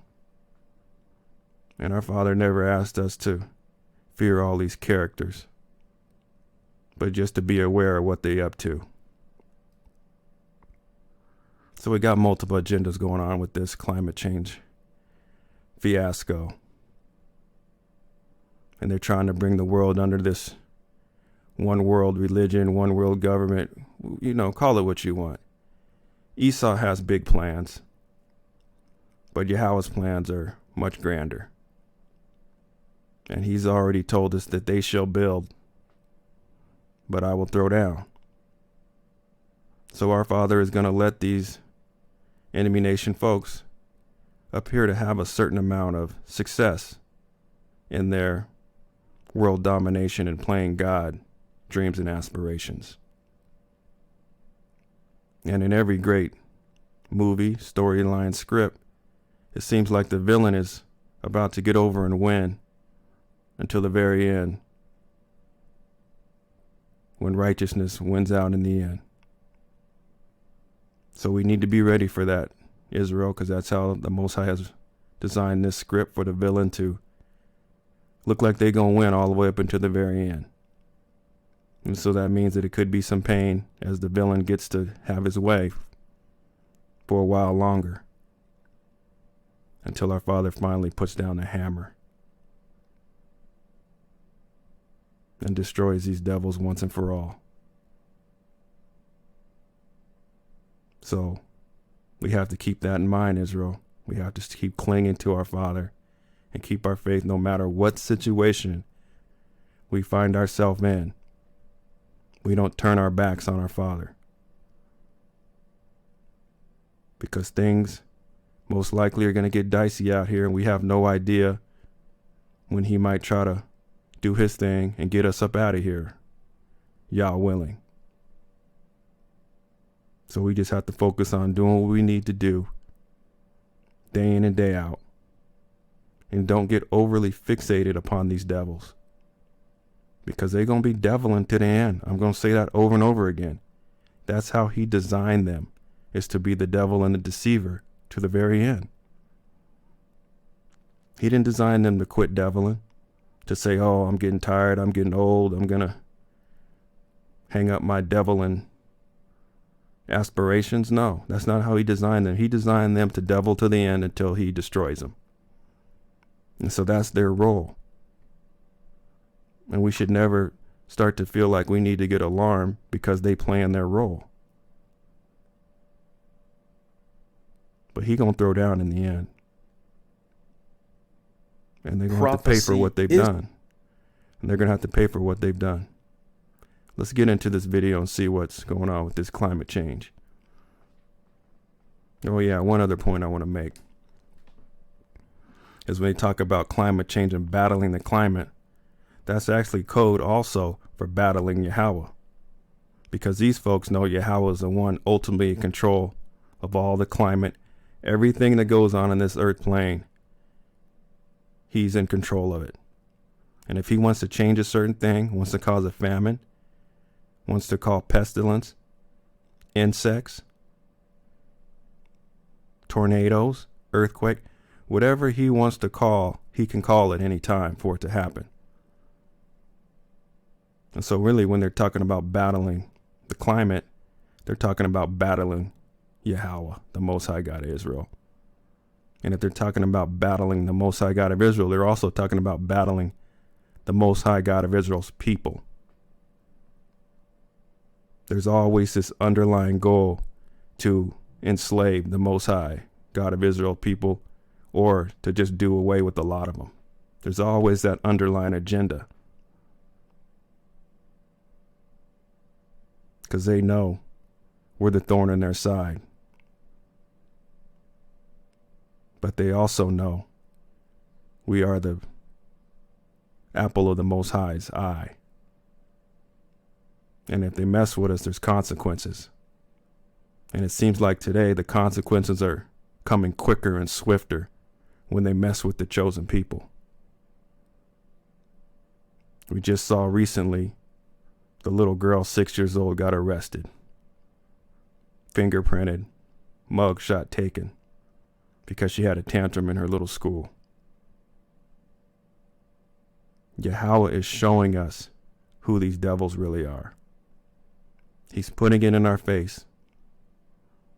Anybody close to that situation, they're waking up when they see stuff like that. Wait a minute. Now these devils are arresting 6-year-old, and they arrested an 8-year-old too. I guess that officer ended up getting fired. But be that as it may, it still happened. It still shows you the mindset of these people and how that deep that hatred is. It shows you what they're willing to do to the chosen people. And there's a little boy who got arrested for playing dodgeball, hit a white kid in the face with dodgeball, and the mom pressed charges. Of course, that got thrown out too. But can you see a trend here, Israel? You can see a trend.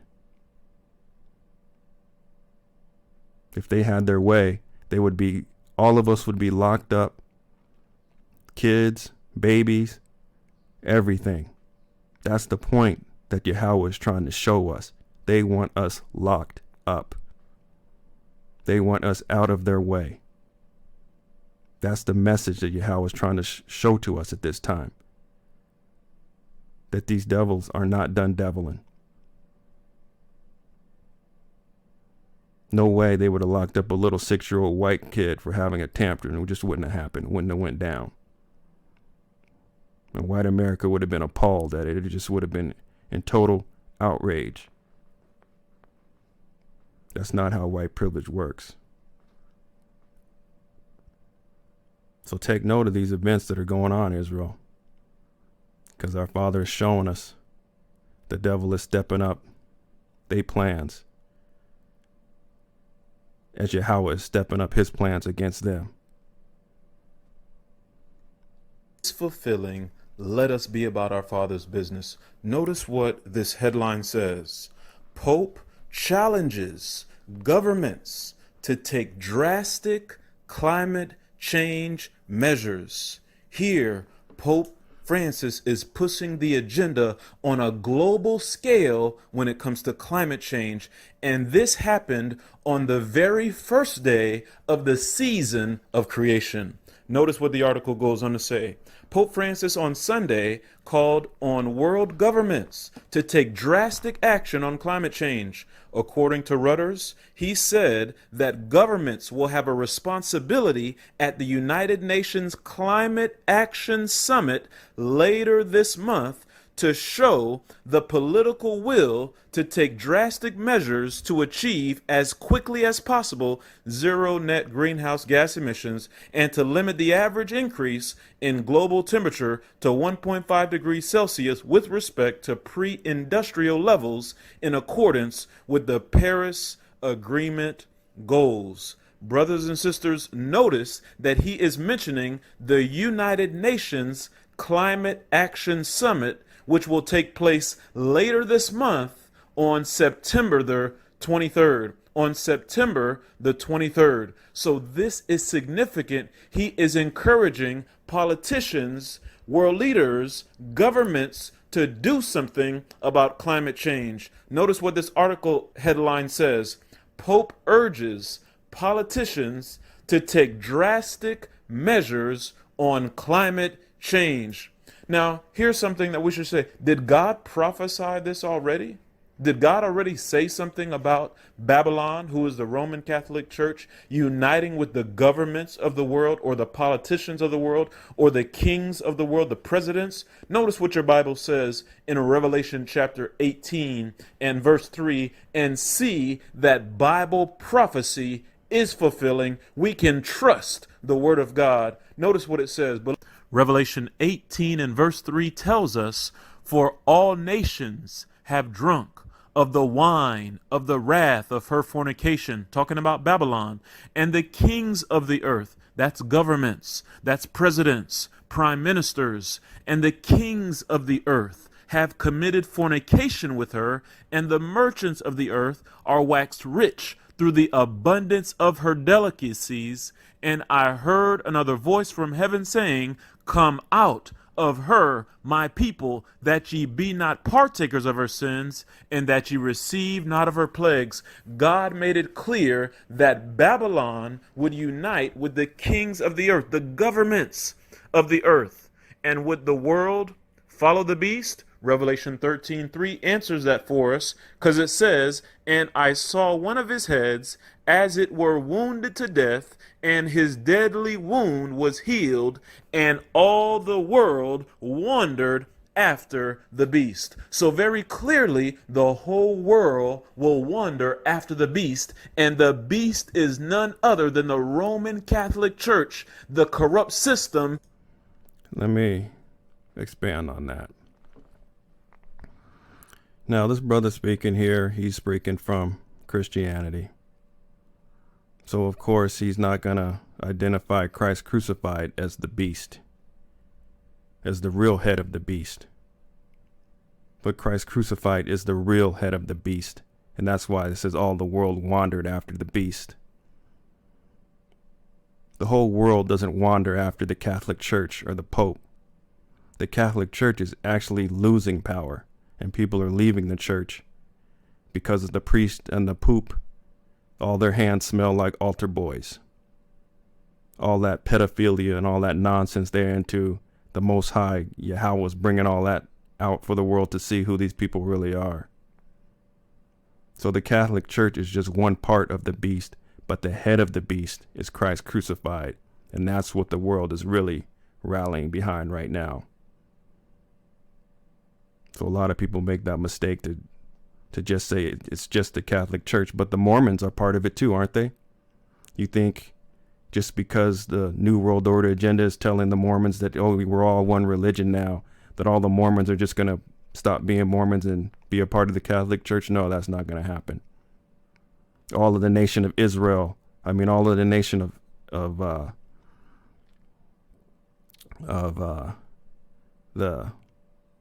the Islam is just going to stop being Muslims and say, okay, no, we're Catholics now. That's not going to happen. They can try to get this whole one world religion thing under one roof, but I just don't see that happening unless they do it just by the gun and by force. How they push Christianity down our throats when we came over in the early days during slavery. They can have these great dreams and aspirations, but what they're actually able to pull off are two separate things, Israel. That's my point. And you can see how these Christian teachings keep people away from the real culprit of all this, the Christ crucified, the real beast of the world that's going to lead so many to the slaughter. They haven't been able to sniff that part out. Now, this is two folks who I've seen thumb the Catholic Church, which is just part of it. And yes, their plan is to try to bring everything up under them. Who knows if that'll work out or not. But we need to keep our eyes on the real beast, Christ crucified, who exuded himself over our Father, the Most High God of Israel. That's the real beast. Mystery Babylon, the mother of all harlots. Bible prophecy is fulfilling. And in light of this, brothers and sisters, remember, Pope Francis mentioned the UN climate Change Summit. And this is one of the reasons why Greta Thunberg has come over to America to join in these climate movements, this climate change strikes that are taking place. Notice what the headline says. This is just from a few days ago. And here we go. Little gremlin, thigh bone, excuse me, slipping again. Greta Thunberg and her little gang of misfits. Now, if you think back, Israel, you remember that first the powers that should not be brought out Al Gore.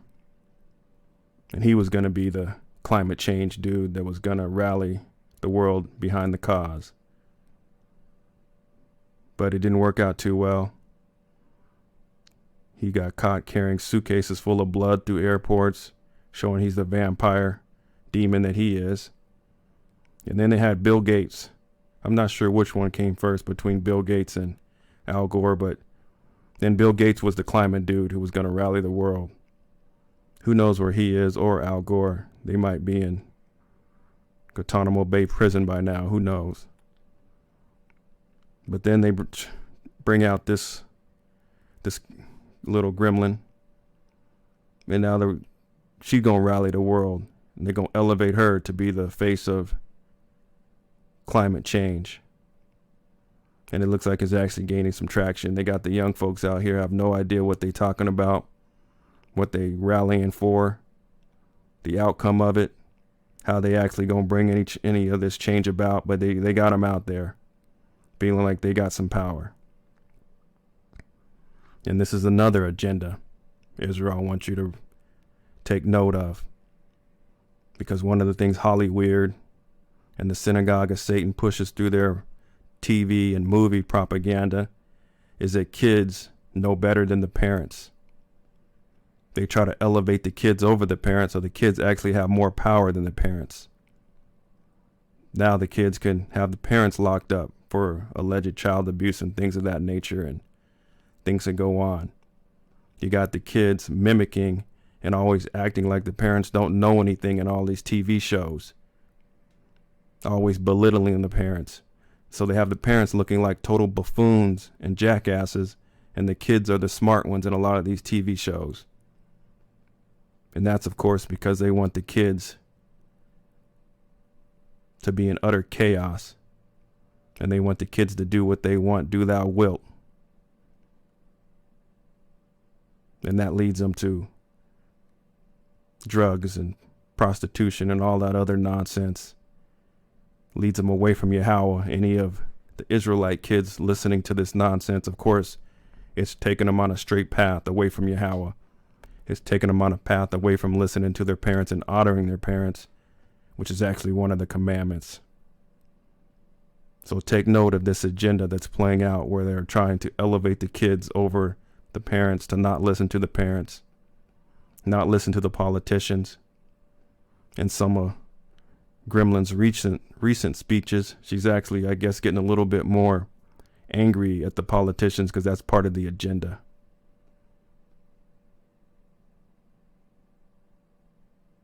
Take note of that, Israel. There's multiple agendas going on around all this foolishness. It says hundreds of young people join Greta Thunberg in climate protests outside United Nations. So clearly, she has already begun her work in protesting concerning climate change. And the reason why they're protesting is to push governments to do something about climate change. And what they're pushing is problem, action, solution. It's a very typical play in Esau's playbook. They create the problem. They get the Goyim to demand a solution. First they get the Goyim to react, and then the government comes in with their solution of the problem that they created in the first place. Problem, reaction, solution. And really what they're trying to do is get these carbon credits going and start taxing everybody. Of course, they're going to affect the nation of Israel the most downtrodden. part of society is going to end up being affected the most by all of this nonsense if they can get it to go through. I don't know if they'll get that far. We'll see how it goes. And so you're paying for something that people, whether people were involved with it or not, it was going to happen. Now, people have contributed to the destruction of the planet. I won't say that, but whether people were here or not, these earth changes were going to happen. And they know that. They know this is all just foolishness and a big hoax. But they're going to try to profit from it. Of course, Wall Street and the big bankers, they're going to be, have their hands fully in it, monitoring who's paying what. That's their dreams and aspirations. But if these little kids really wanted to go after the culprits, why aren't they out there rallying in front of Wall Street? These huge corporations that are actually destroying the earth plane. 3M, Johnson & Johnson, Monsanto, putting all these emissions out. Why aren't they in front of Wall Street demanding these Wall Street companies be brought to justice and accountability? No, you're going to see them out here in other places, but not on Wall Street. And I doubt that you'll even hear her talking about these huge corporations that are really behind the most destructive practices on the earth plane. The Sunday movement is here, brothers and sisters. Bible prophecy is fulfilling. And in light of this, many of you are aware that Greta Thunberg has taken a sabbatical, meaning she's taken a year off from school so that she can fight the issues concerning climate change. And just as she has taken a sabbatical, we are reminded that God's children at this time are to be keeping God's seventh-day Sabbath, keeping the true Sabbath, which is Saturday. And we know that the man of sin, the Roman Catholic Church, says that the mark of her authority is Sunday, and that she is above the Bible. No church is above God's word. And we are to honor the Bible before men. Therefore, we are to honor the seventh-day Sabbath at this time. Now's the hour to truly obey the law of God, even in the face of pressure, persecution, name calling, whatever it is, whatever you have to go through to stand for the truth. Now's the hour to stand for Jesus, brothers and sisters, because time is running out. Now's the time to stand for Yahweh. You see these Christians, he's gone on about the Bible and listening to God. And then he wants to give all the Yahweh's power to Jesus. This brainwashing is deep, Israel. It's deep. And the spell of Christianity is deep. We must show ourselves true to Jesus now or never. Notice what this other article is stating concerning the Climate Action Summit that is going to be taking place later this month on September the 20th. Now, the climate strikes are going to begin on the 20th, and the Climate Action Summit will take place on the 23rd. But that entire week, from the 20th through the 27th, we are going to see global climate strikes. So we got these global climate strikes happening right now. Today is 9/24. And how many corporations did you see on any of those little signs that were held up by those kids protesting? How many corporations have been called out by this? I didn't see any corporations on those signs. Yeah, we had a huge strike going on, and if you pay attention to the markets, Wall Street barely budged this week. There should have been all type of clamor around all these companies that have destructive practices around the world. So this is all just a dog and pony show, Israel. It's fakery and foolery. If this had any type of legitimate impact, we should have saw some Wall Street companies taking a hit this week for the climate strike. But we know this is just one huge hoax. We shouldn't be getting too wrapped up in any of this nonsense, because we know at the end of the day, our Father going to bring all of this foolishness out and then ultimately destroy it.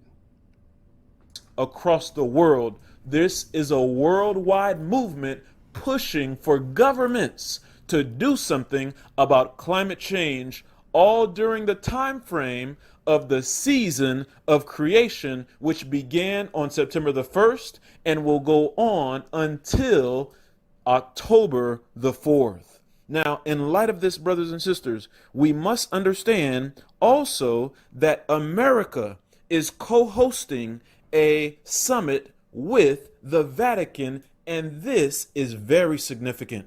Notice what it says in the headline: United States to co-host Vatican Summit on Religious Freedom. And this will be on October the 2nd. This was announced a few months ago at the Ministerial to Advance Religious Freedom here in America. But what is significant about this event that will take place on October the 2nd is that this event will be held in Rome. It will be held at the Vatican, and that is a fulfillment of Bible prophecy. It is clearly a fulfillment of a prediction that was made over 100 years ago by an inspired messenger, a true prophetess of God, none other than Ellen White. Notice what she said in the book, Great Controversy: when Protestantism shall stretch her hand across the gulf to grasp the hand of the Roman power,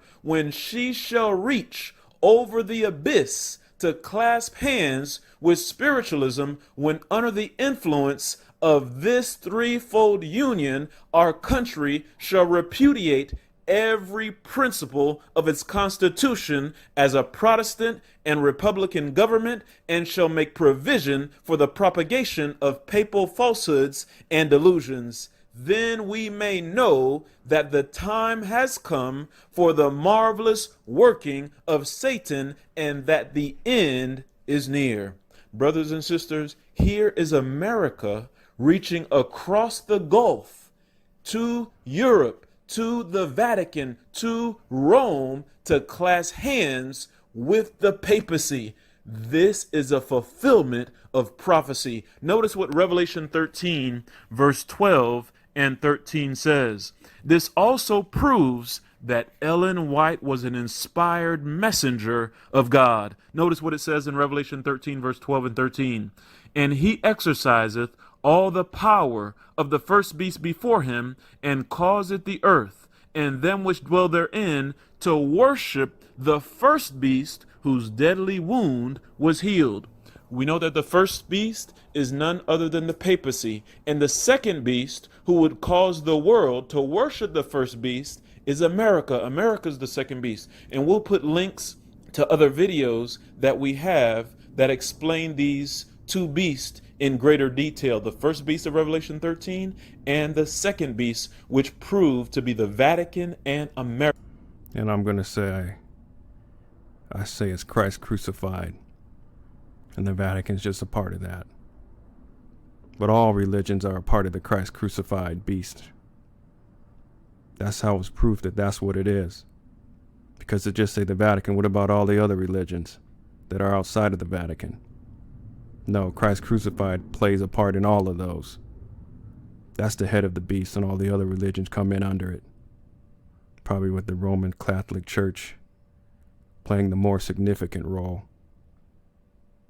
America. We'll put links to that video in the description box. But in light of this, brothers and sisters, it goes on to say in verse 13, and he doeth great wonders, so that he maketh fire come down from heaven on the earth in the sight of men, and deceiveth them that dwell in the earth by the means of those miracles which he had power to do in the sight of the beast. And this is what Ellen White was referring to when she said, this is the marvelous working of Satan, in the quotation that I read previously. So we must understand that very soon we will see the marvelous working of Satan, and many will be deceived by fire falling from heaven, thinking it is God when it is that of Satan, because he will impersonate Christ, deceiving the nations. Brothers and sisters, a national Sunday law is coming here in America. A religious test is being brought to view, and God is revealing that prophecy is fulfilling. Now's the hour. As the Pope is promoting the season of creation, the true way that you and I can honor God's creation is by honoring the Sabbath in showing your obedience to the Creator who created heaven and earth in 6 days and rested on the seventh. And we need to honor all of God's laws and commandments the best we can. I'm not sure why this gentleman is just singling out one law as if we just do that one, all is well. That's just one of the first 10 commandments. We should be honoring all of the 10 commandments and all of the laws the best we can, Israel. Now's the hour to be about our Father's business, brothers and sisters. Okay, so now we're going to prove that all of this climate change and all of this war on climate is a big hoax. Because there's technologies that came out many, many years ago, even back to Tesla's time, that would have had a huge impact on the amount of emissions that have been emitted on this earth plane. And this is just one guy. He made this car back in the 80s, Israel. This is a dune buggy that he created that ran off water. Yep, you heard me. This dune buggy runs on water. And so this guy had big dreams to get his patent and everything in order, and he ended up dead. Because these big corporations couldn't have us running around in cars running on water. They need us buying that oil. Oil is the gold of the United States. Because all the oil is traded in dollars, but that's changing too. But it would have totally uprooted the United States economy had these technologies come out worldwide. This gentleman should have just put this technology out there to the world, put all his blueprints, everything out there to the world, and know that Yahweh would have rewarded him his world of riches on the back end. But that's not how a lot of people think when they come up with these inventions, because there's really nothing new under the sun. All of these corporations knew good and well you can run cars on water. But this guy, and there's even other people who have done it too. This isn't the only guy who's done it. And I don't know if they've ended up dead or not like this guy, but he did this way back in the 80s. Let's hear him talk about this car he designed to run off water here.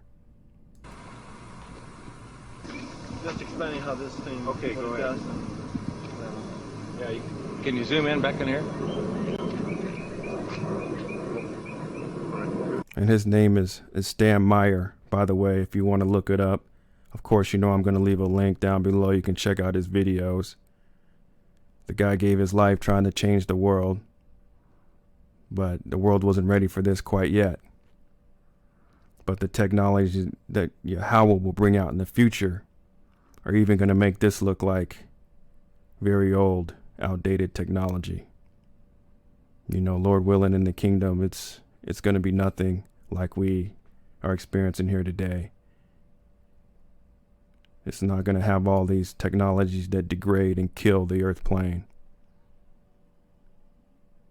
There very well could be cars that run on water. There could be cars that just run on electricity that charge forever. They can charge more than they output.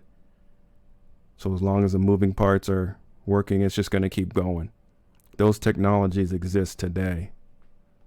Esau been lying about all of this. Of course, we can even have cars that hover like little chariots on the road, frictionless technology, frictionless motors using magnets and coils. We'll get into that in a little bit. This technology that we see, Israel, even the latest of it is very outdated, and it doesn't work in conjunction, or it doesn't work in harmony with nature and spirit. Just about everything that we're using today is designed in an inefficient, destructive manner. So we're going to have to change our perception on what's possible so that we don't limit ourselves in the future. Are we on? Okay. Yeah. Okay, now this is the hydrogen computer system, which was designed in order to be able to process the fuel, to produce the hydrogen gas from water and do it economically. Now he's about to geek out, and I cut this video down. I figured if people want to go listen to the whole thing, you can click on the link and go listen to it, but we're only going to listen to a few minutes of it, and it's going to get pretty geeky here, so you can listen if you want. Be able to control its firing, go in the engine to allow the Volkswagen engine to run off of hydrogen. There's a lot engineering design that went into this, even though that this is our systems engineering approach. The hydrogen computer system you see here will be miniaturized down to several IC chips, which will allow us to give the economics to apply to a conventional car. Over here, there's very unique design features that had to be developed in order to develop the water fuel cell as a retrofit energy systems to conventional cars. We had to go ahead and develop the laser, what we call the laser distributor, as you see right here, which is put between the conventional rotor cap and that of the rotor assembly. And primarily what this does, this sets up the electronic signals that goes back and triggers the computer system in order to allow the car to run successfully on hydrogen. In order to run this engine off of water, we've also had to learn the ability to adjust the burn rate of hydrogen to co-equal the fossil fuels. We did this by simply now pulling off a portion of the exhaust gas that's coming from the engine, as you see through this tube here, that's going through this electronic regulator that's hooked up to the hydrogen computer. And basically what's happening is that as the ambient air is going into the engine and going through the burning process, it produces the non-combustible gases that retards the speed by which the oxygen atom unites to hydrogen and bring on gas ignition. So by simply using the non-combustible gases coming from the exhaust of the engine, we now modulate and control the speed by which that oxygen unites with the hydrogen, and therefore we are adjusting the burn rate of hydrogen to co-equal that of gasoline or fossil fuels or even diesel fuel. And that gave us the number one retrofit capabilities of retrofitting the water fuel cell technology to an existing engine. And we do this electronically. The unit that you see right here, we call this a gas processor. And basically what we're doing is we're ionizing the ambient air gases that are now going into the process. And this allows us to trigger and use the hydrogen fracturing technology and tapping into a higher energy yield coming from the hydrogen. The unit you see right here, this is referred to as a resonant cavity. Water is now fed into the resonant cavity through this water tank, and as such, we now expose the water to a very high intense pulse voltage field and restrict the amps, and therefore the electrical polarization process now allows us to release the hydrogen economically from water. And by attenuating the voltage field, the amplitude of the voltage field, we now can control the rate of the production of the hydrogen gas on demand. So this is what's referred to as a constant demand generator. So there you have it. All in all, he had a very efficient little dune buggy car that ran on water. So what we see here today, Israel, is just one huge hoax to think we got to be in these gas-consuming cars and pumping all this oil out of the ground and having all these oil spills in the ocean and on land, and it's all just a bunch of foolishness that's not even necessary. And that's just, one industry, but it's like that across the entire spectrum. And here we're going to talk about another one, and this gentleman here is making these energy devices that are using magnets and coils of wire to generate electricity. This is the brother here, and I'll leave his channel down below. It's called Matrix LE. He's going to get into one of his latest inventions here. But we still have to keep in mind, Israel, that this stuff is, he's done this in his garage, and he's making, free energy devices in his garage. But the technology available to us through Yahweh and his angels and through spirit, the world of spirit, is going to just even make this stuff look like caveman stuff.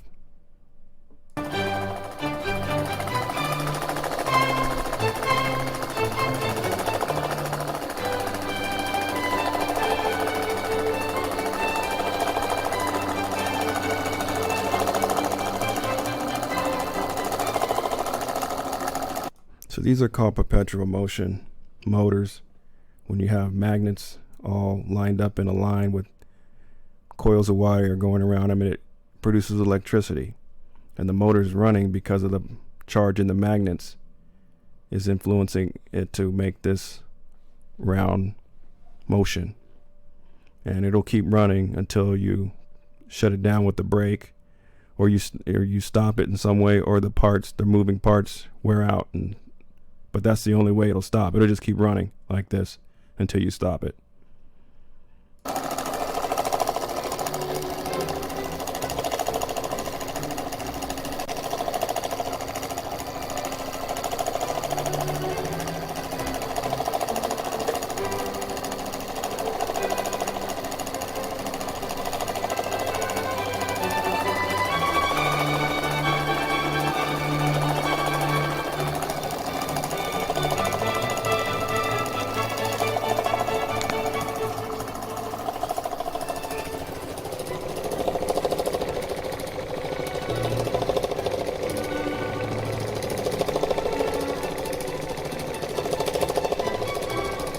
And I was looking for the video. This gentleman had another motor that he created that he was powering his house with. He showed the cables and the wires, extension cords going into his house. He was powering a lot of his house with the motors that he was creating. But I couldn't find that video. Maybe you guys might be able to find it on his channel.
Down for you. Not in this video. But what I will tell you is I'm going to give you the truth. I'm going to read between the lines. And I'm going to tell you about the lies and the deception. Yep. Names will be spoken. Oh, what's the old saying? I'm going to be taking names and kicking ass. Because I'm going to tell you who lied, who deceived you, who played you, who told you one thing, knowing it was another. But you know what? I got just the personality and I got just the psychological background to be able to profile that, and correct that, and extract the actual facts of the matter for you. That's right. Are you serious, bro? 1.5 amps?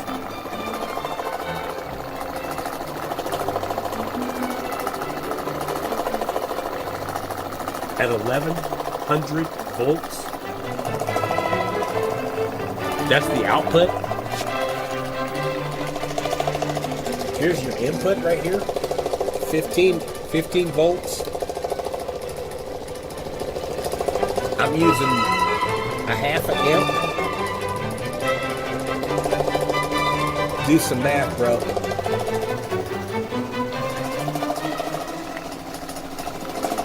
Here, I'm gonna put this lens brake on.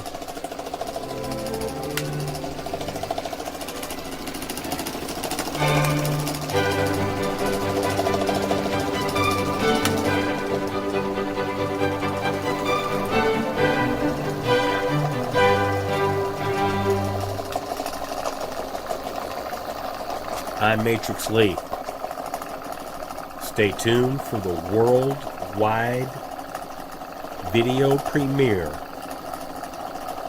of the Caveman NBP device over Unity device, without question. So there you have it. He makes these motors. It's unfortunate that he added music to his little video. It was hard to hear what he was saying. You know, I didn't do that. He did that.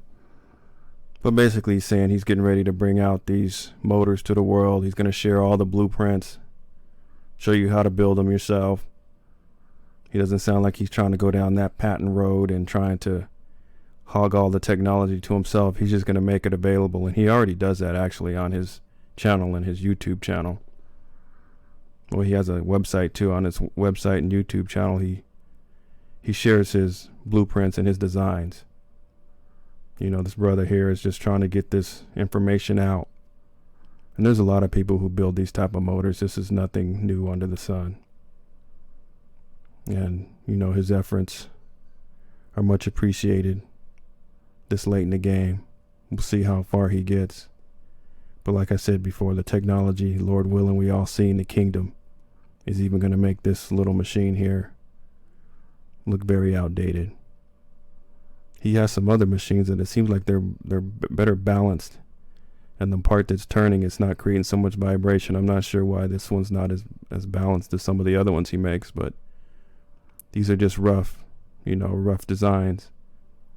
These aren't finished, polished products. But he's definitely producing a lot more energy than it's using.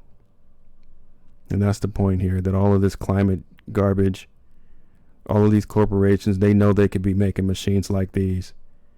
They know that people could have one of these machines running their AC motors, not using any of the power from the power companies, the power grids. That's not what they want. They want to control everybody, paying all this exorbitant fees and energy and power. They don't want to use these free energy devices that would cut the emissions of the world close to nothing overnight. Cars running on water would cut the emissions to the world overnight to next to nothing. So this just shows you it's all just a show, dog and pony show. It's all fake, Israel. They know that these corporations are sitting on this technology that could free the world.